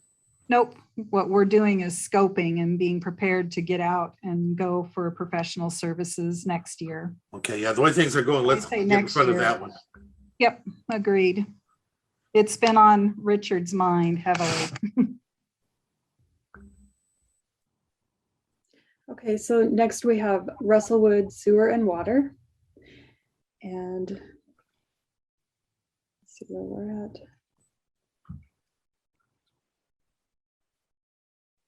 They have 161,296 for a water system plan for, this is ARPA funded projects. And the total actual is, 200,000. But we had 38,704 in maintenance already. So the difference 161,296. And this is actually contracted work for pump room electrical, not water system plan. The FAR's description is wrong. Yeah. So with that being said, if we put it in the budget, even if the ARPA funds doesn't come through, we have to find another way to pay for it. Are we comfortable for it standing on its own? Commissioner Shooty, I'm sorry. When you say standing on its own, what do you mean? Well, if we put it in the budget, we don't know we have not approved the ARPA money. Gotcha. Yeah. Well, yeah, no, I'm fine with it being in there and think we should approve the ARPA. Okay. So, yeah. Commissioner Trask? Yeah, absolutely. After taking the tour. Yeah. I guess I'm just repeating these things so that we'll remember when the ARPA funds come up. So my apologies. I'm just doing the little extra exercise to make sure that it's beaten to my head as well. Go ahead. So we'll move that in.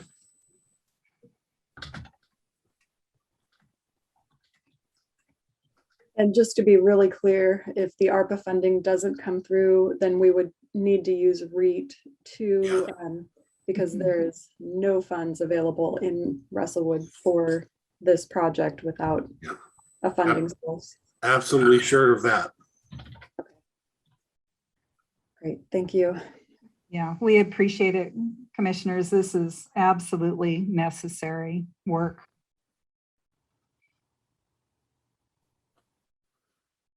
Okay, the next thing that we have, or next fund that we have is Beards Cove Water. And currently their budget is at 820,499. And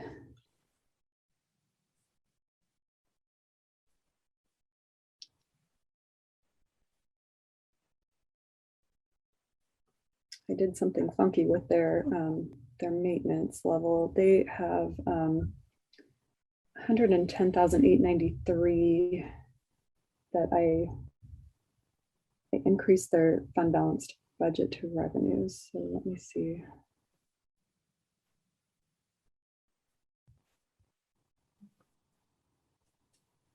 We were talking about that, I believe, as an ARPA, weren't we?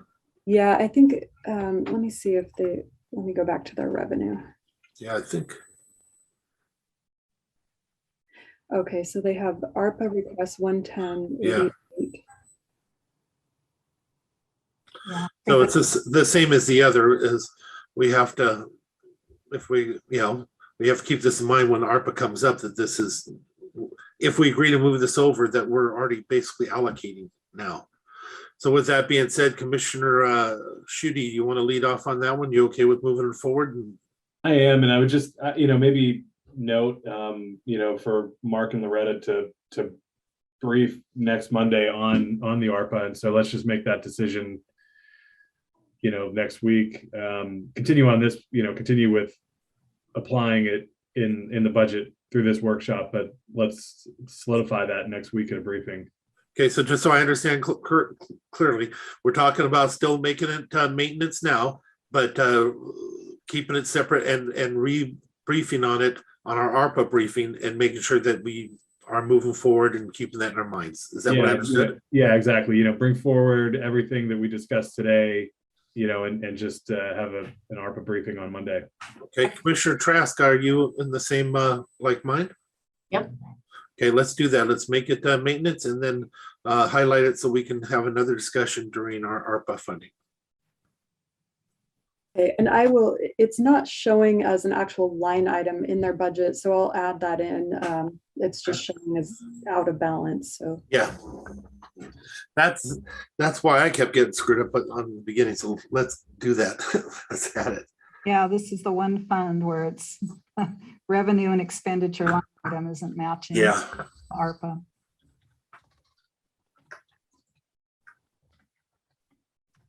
Okay. So next we have Belfair Sewer.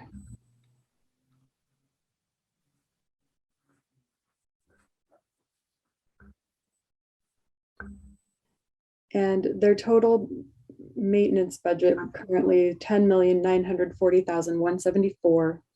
And they have architecture and engineering. It's actually a negative PLR. They had 2 million from last year. They're asking for 500,000. And just to keep things going, Loretta, is that what you're doing? Construction management, yes. Okay. I'm comfortable with that. Commissioners, you comfortable? Yep. I am. Okay.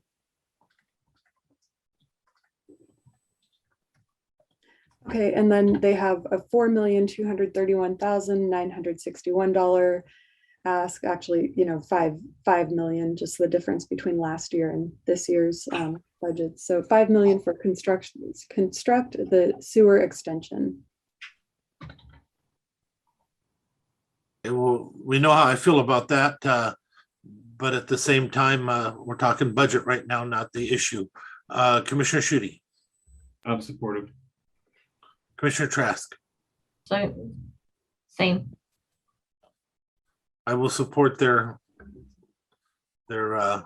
action of moving it to maintenance. Okay, great, thank you. Commissioners, if I may point out two things on this line item. You may recall on the revenue side, we had 8 million coming in. Yeah. Showing construction, between construction and construction management, only about 4.7. So the balance of that 8 million is parked in the ending fund reserve. So a question might be, I don't, it doesn't matter one way or the other, but something more accurate might be to show. Yeah, it would. In matching more. Yeah, it would make sense if, if we're not going to borrow money just to put an ending fund balance. Right. Yeah, agreed. So, Commissioners, are you comfortable with that? I am. Commissioner Trask? Yeah, sounds logical to me. So let's go ahead, please, and make that adjustment, Jennifer. So create an ending fund balance reserve for. No, change the amount coming in.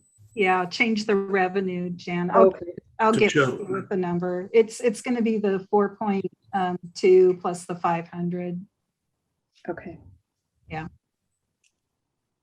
And then Loretta, just, sorry, and then just, do you have an idea when our next decision points are going to be? Yeah, Commissioner, that was the other thing I was just going, that was my second item that. Sorry, jumped the gun. Oh, no, perfect. We're on the same page. I expect in another week or two that we should have a package from Kennedy Jenks, which will be the bid package to review with commissioners. And at that time, we'll have, here's what the scope, what our engineer's estimate is, all of that business, and we can talk through some details on that before putting out to bid. Okay, thank you. And Richard, jump in, feel free to jump in and correct me. I believe it should be the next couple weeks, correct?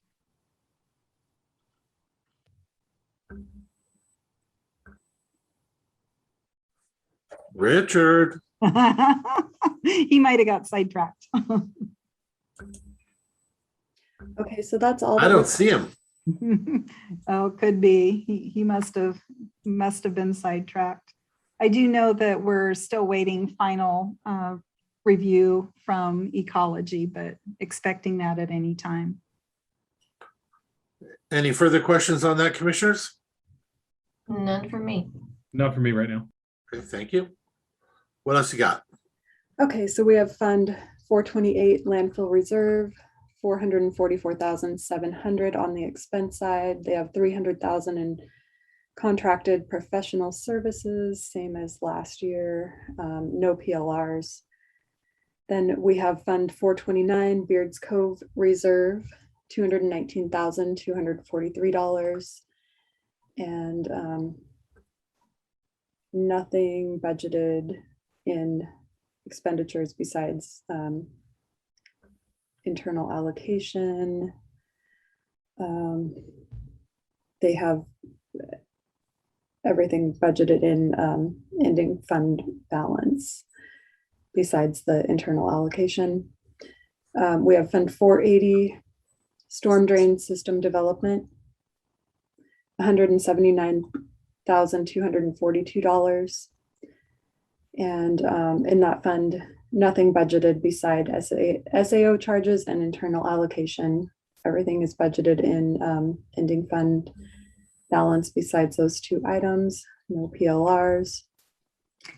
So any questions on any of those smaller funds before we go to ERR? Loretta, you saying something? Oh, sorry. Yeah, and sorry for interrupting, Jen. I just wanted to point out, I have not spent a lot of time on evaluating potential ARPA projects for storm, but that if we can clear the decks, that might be something to take a closer look at if commissioners are wanting to entertain that. Well, I'm open to anything for information. We make it decisions at decision points, but you have to have all the information and options first. Sure. Commissioner Trask, how do you feel? Yeah, I agree. I think we've got some monies available. So just finding the biggest bang for the buck, I guess. Commissioner Schutte? Yeah, so I guess Loretta, what is outstanding in putting that together, and then when do you think we might have that? I mean, is it just, do we have what we need and just need to have the conversation, or are there a couple of outstanding items that need to go into a presentation on that? I think outstanding items that would need to go into a presentation, Commissioner. Okay. I said I have not spent any time thinking about what potential storm projects ARPA could fund. Yeah. Okay. Yeah, and and I guess it too, given there might be some additional federal infrastructure dollars, we might want to weigh those out and just, so it's probably good to start putting something together, but there might be another bite at that apple. Yeah. Okay. Thank you. Okay, so next we have ER&R, Fund 501. Their total budget level 3 maintenance is $5,924,828. And we have just one PLR for them. And I think, so I highlighted this because the total budget ask originally on their capital, $1,872,500. That was, I believe, roads capital request. And now we just need to reduce that to 980,000. And I wanted to highlight this in case we added anything else into capital that ER&R was purchasing for itself or for other funds that it maintains. Do you have anything you're going to add, Loretta? That is it. Okay, just the 980,000 then? Yeah. Okay. And commissioners, just a quick thank you on our just approvals and acquisitions last year. It has really made a difference in terms of what we have been able to do proactively on our maintenance side. So definitely appreciate having the equipment to be able to do the job. They deserve it. What else you got, Jennifer? So that's all that we have at this point. So I'll go ahead and move those approved items over into maintenance or approved PLRs, and then I'll adjust those beginning and ending fund balances as needed. The one, open item on those ARPA requests for revenue is going to kind of throw us out of balance until we get that figured out. So for now, I'll just adjust the beginning fund balances, I guess, to balance those funds. Okay. And commissioners, I'll follow up with a briefing for Monday, summarizing the ARPA request for our funds. Thank you. All right, commissioners, do we have anything else for them on this? No. No. Commissioner Shooty? I do not. Okay. Jennifer, do you have anything else for us in regards to anything other budget aspects? Yeah, I mean, we have our budget overview for the rest of the county, or for the entire county. Okay. So I'll go through that. Thank you, Loretta.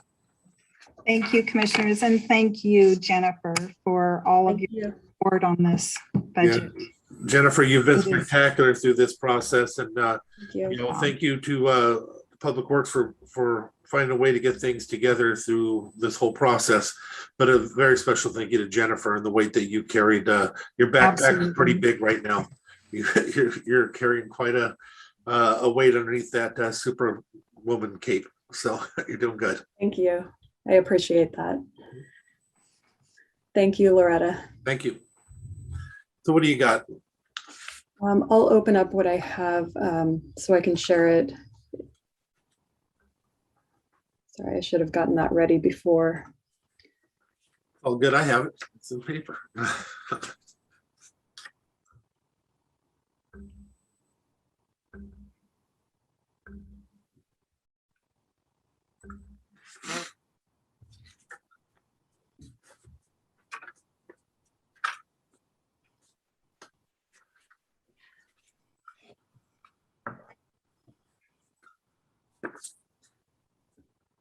Okay, I'm going to go ahead and share my screen again. Please.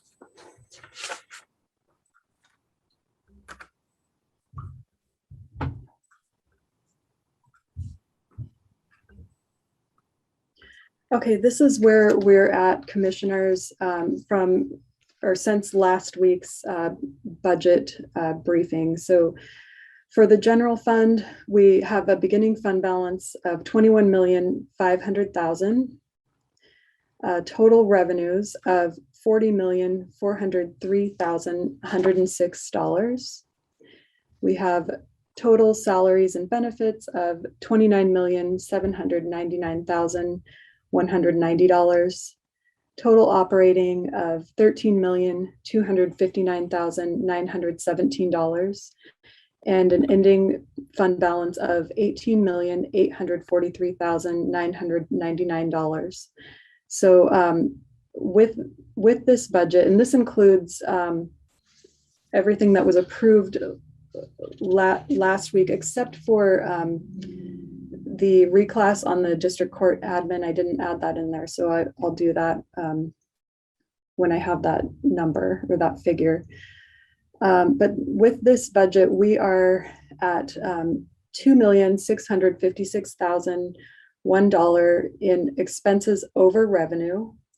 Last year, we adopted the budget out of balance expense over revenue of $1,219,112. So we have added quite a bit more into maintenance.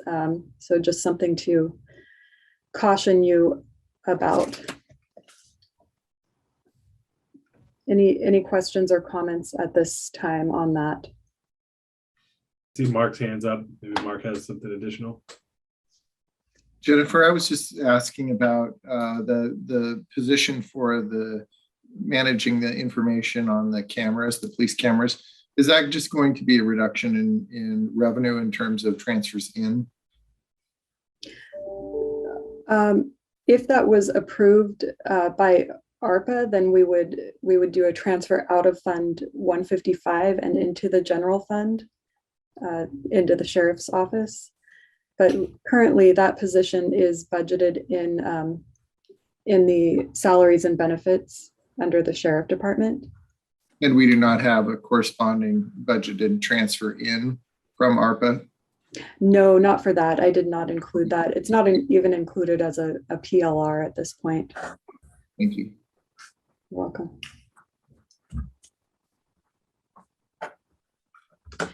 Other questions on that before we move on to the special funds?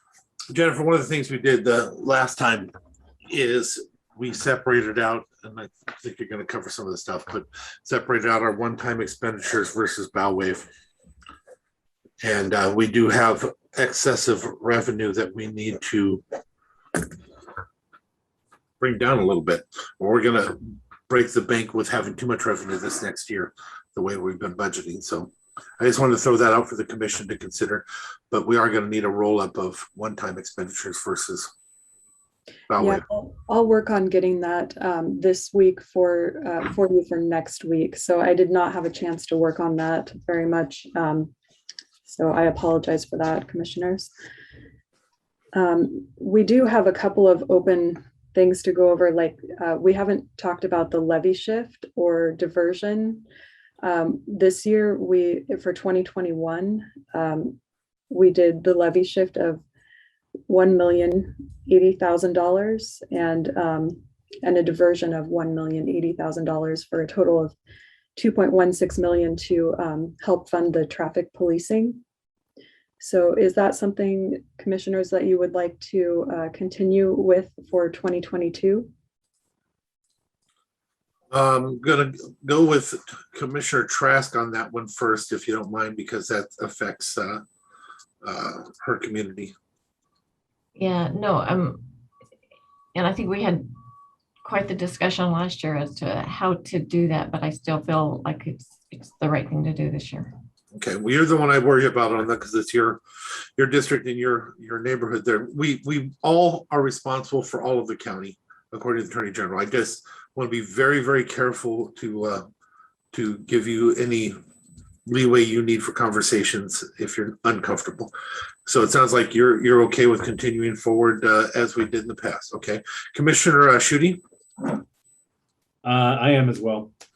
I am as well. Great, thank you very much. Will that change the revenue?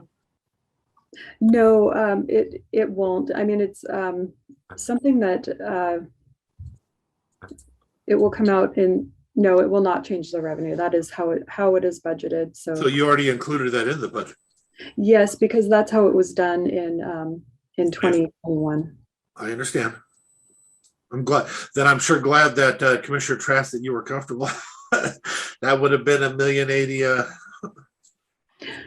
I mean, it's just a different movement. It would still be the same amount of revenue overall. I mean, as you. How if we weren't doing the levy shift? I mean, if you still chose to do the 2.16 million in diversion instead of half of that being levy shift. Well, that would have affected the public works budget. So. Yeah, I mean, yeah, so you are correct. If we choose to remove part of that, then yes, it would definitely change the budget. Okay. Okay, so the next thing, yeah, I'll go through and analyze the revenues and the expenditures, looking for any type of one-time revenues and one-time expenditures. One thing I wanted to kind of highlight, last year, we, for 2020, we received $44,206,843 in revenue, in actual cash. And then in expenditures, we expended out $40,178,159 in expenditures. But included in our revenue is, for 2020, was 3.6 or very close to 3.6 million in CARES funding that we billed out for public safety. That was a one-time revenue. Yeah. That expense, though, was already budgeted, and so that 3.6 million,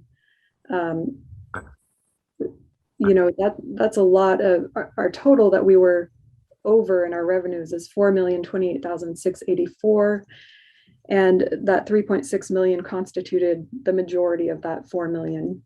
Yeah. So I just wanted to point that out because we are, increasing our maintenance level now and including things that are going to have that bow wave effect. So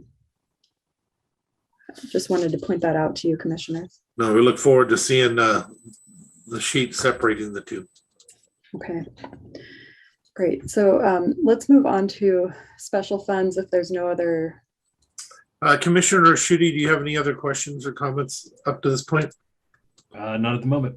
Commissioner Trask, are you good to move forward? I'm good. Okay, let's go. Okay, so on the special funds, we have a total of $100,329,713 in revenues, $13,355,676 in salaries and benefits, and a total operating and ending fund balance amounts of $86,974,037 for total expenditures of $100,329,713. We have, including the general fund, a total right now of revenues, $162,232,819, and same in expenditures. So any questions or comments on that? None for me. Commissioner Schutte, anything? No. Commissioner Trask? Not for me. Good to go. Okay, I'm going to do a new share.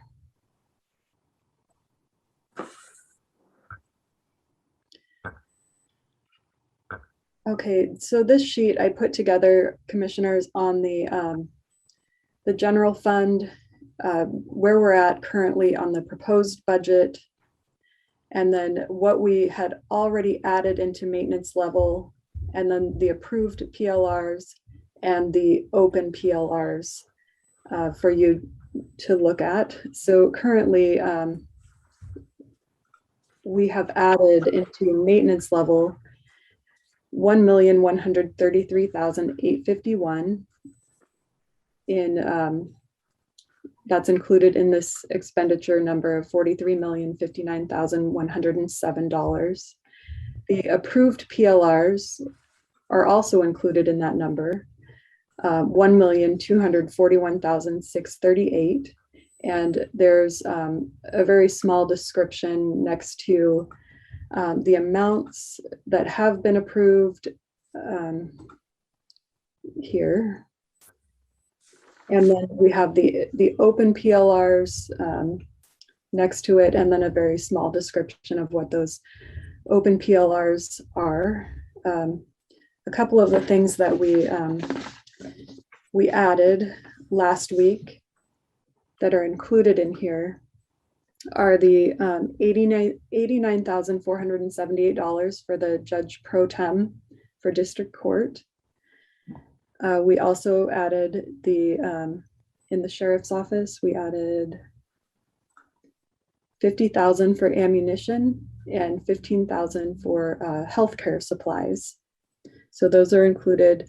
One thing that we need to still increase, or I wanted to point out, is on the clerk's office, the board had approved $14,231 to increase their judicial support specialist from a 0.5 FTE to a 1 FTE. And I went back and looked at the calculation that I had given to the clerk's office for that. And it's actually about $30,000 that needs to be added. So we need to add an additional $16,300 in order to have enough budgeted to make that a 1 FTE from a 0.5 FTE.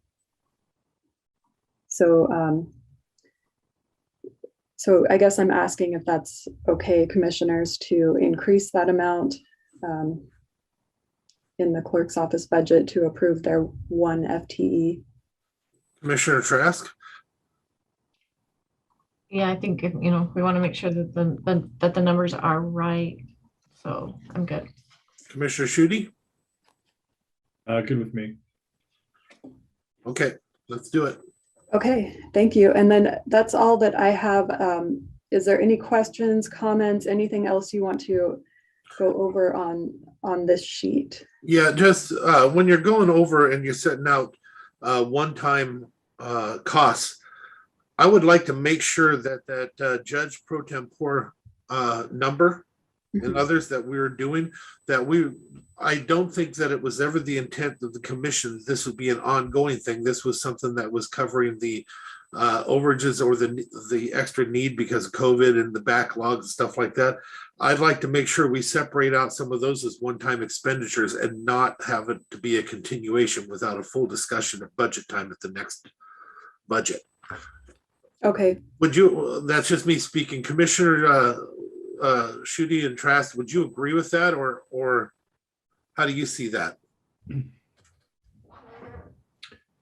Yeah, I mean, I agree with that, and I also think there might be a little bit of room there to reduce that. I'd like to take a look at what the actuals are for this year. Might be able to do a little bit better than that, but if the need is there, we could always revisit it in a supplemental.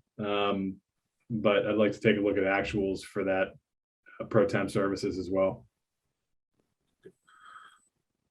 Yeah, I would agree with that. In looking through all of the PLRs for the different departments, there are some that I think we could log under COVID, and so those would be ARPA funds available. I don't know whether you want me to go through all of those, or we can sit down and I can show you what those are. Well, yeah, and one of the best parts about that, Commissioner Trask, is you can put that stuff together, and even after this is approved, the positions are approved, we can find different ways to fund them by that's one of the things I talked about in the beginning about the ARPA funds, is being able to run the things through the county that we can, and then we don't have issues like we have with the auditors that we're dealing with right now by running them through. So I think it'd be wonderful if you put together that list and we look at taking advantage of as much of that as we can.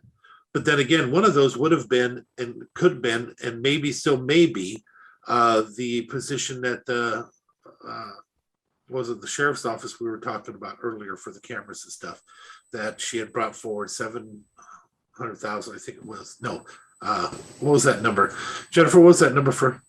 So I had included 320,000, but 320. 300 would be more Yeah. realistic. Because the 700 was the cameras. So just to keep that in mind, I'd love to see us put together an actual list and decide whether to go for that as a lump sum later. That would sure offset a lot of these costs for this year. Okay, so yeah, we'll work on that. Yeah, there's a lot of increases due to COVID. I mean, postage and things like that. Those Yeah. definite increases because of which would definitely be covered by ARPA funds. Yeah. So I'll pass on a list to Jennifer and see, including the judge pro tem, because in their description for the judge pro tem, it was because of COVID backlog. Correct. Definitely, that would be one. What I'd also like to ask them is, because they said that they're using 2 courtrooms, I'd like to know how that's, how they're coordinating, just curiosity for me, how they're coordinating that with Superior Court. And then also, if they are using the 2 courtrooms and they're asking for the judge pro tem, is that an increase also on staff? Because if that's the case, then that could also be covered by ARPA. I think we'd be wise to look at those different options and put them all together and then make a decision at a single point, instead of trying to do each one individually if we could, because then we'll look at the whole holistic number that we're talking about, utilizing out of the ARPA funds for the county. Okay. All right, Commissioner Schutte, do you agree with all that? Yeah, I'd be open to taking a look. Thank you. Okay, Jennifer, what else you got? Okay, on the actuals, so are you talking, you want to see 2019 and 2020, or which actuals are you wanting to see, Commissioner Schutte? Wait, can you repeat that again? Oh, you wanted to take a look at the actuals? For the pro tem, yeah, and then take a look at whatever Okay. Commissioner Trask is recommending. Okay, just for the pro tem, you're not talking about everything. What do you mean? Well, when you say everything, you mean actuals for everything? Yeah, No, I just wanted actuals for the pro tem in particular. okay. Unless you feel like there are things that are inflated above actuals in other areas, then I'll certainly take a look at that as well. I just wanted to clarify that you didn't want more. So thank you. That was it. So yeah, that's all that I have on this sheet. Do you want to go over the FTEs? I have the sheet in front of me. Would you like her to? Let's do it anyway. Just go ahead and just give us a brief over the top of it in case there's questions, please. Okay, so here is the FTE sheet. We have the 2021 adopted budget. For the general fund, we had 260.29 FTEs. Then we added 1 temporary position in 2021 during the course of 2021. We added 4 permanent positions. And we had transfers and corrections of 0.68. I wanted to make sure those were highlighted separately. We have 2 FTEs that are included for succession planning. So those are not part of the FTE total, since we're not increasing our total FTEs. Those are very temporary. We have 1 temporary position that we've added during the 2022 budget process. And then we have 2.5 FTEs that we've added that are permanent positions during the budget process so far. Could you explain the transfers within funds and corrections? Yeah, so we have here like emergency management. In the budget, we have 0.33 of an FTE for the manager position was charged to information technology. And I just had the 0.01, I had 0.34 budgeted in information technology, but the actual dollars were at 0.33. So I fixed that to match the actual dollars. So so I moved 0.01, I'm sorry, not 0.01 up into emergency management from information technology. Then we have the prosecutor's office. We transferred 0.75 from victim witness up into current expense because some of their funding is not guaranteed for next year. So we didn't want to have an FTE permanently parked there. So we moved that up into the prosecutor's office. That was done during briefings throughout the year. For therapeutic courts, I had made an error and overstated their FTEs. So I made that correction of 0.08. And then we just have a transfer from Community Services Health of 0.2 FTE into Community Support Services Fund 117, and that was done during 2022 budget process. Thank you. Yeah. Oh, and then we have this one down here for public works that I included in the error corrections because the dollars for this position, this works out to 1 FTE in total. The dollars were removed in the 2021 budget here, but it really wasn't a new employee. Their intent was to keep that employee, and it's included in the 2022 budget. So, so I didn't want to show it being a new FTE anywhere because it wasn't truly that. So for the general fund, we're ending currently with 269.47 FTEs. For special and other funds, we have, we started out with 120.81 FTEs in the 2021 adopted budget. We added 1.5 temporary during 2021. We added 1 permanent. We had 0.24 in transfers within the funds. We have 0 in succession planning FTEs. We have 1 that we've added as a temp position in the special funds and 0 added for permanent positions, brings us to 124.55 proposed budgeted FTEs for 2022. So we started with, in 2021, a total FTE count in the adopted budget of 381.1, and we're ending with 394.02 in the 2022 proposed budget as it is today. Commissioners, do you have any questions regarding these positions? Just real quick, so that the positions that are over in health for COVID, they are not included in this because we've got the COVID unit. So they're not considered full-time, they're the temp, but they're funded through the COVID funds, right? They are captured in here. So we have a temporary position, a temporary accounting tech.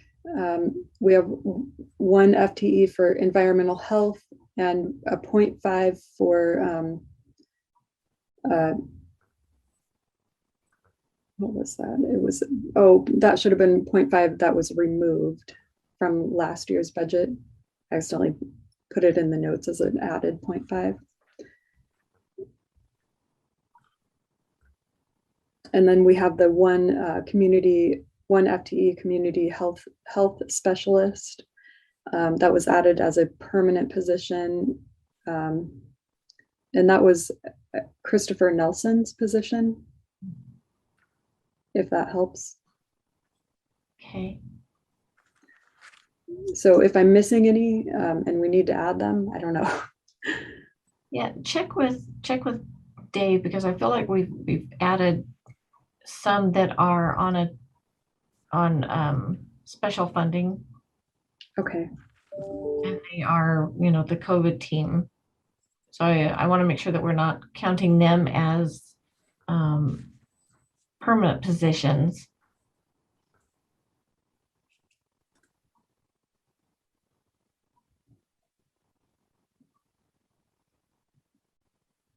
Okay, yeah, I'll check with him. I went back through all of the board action and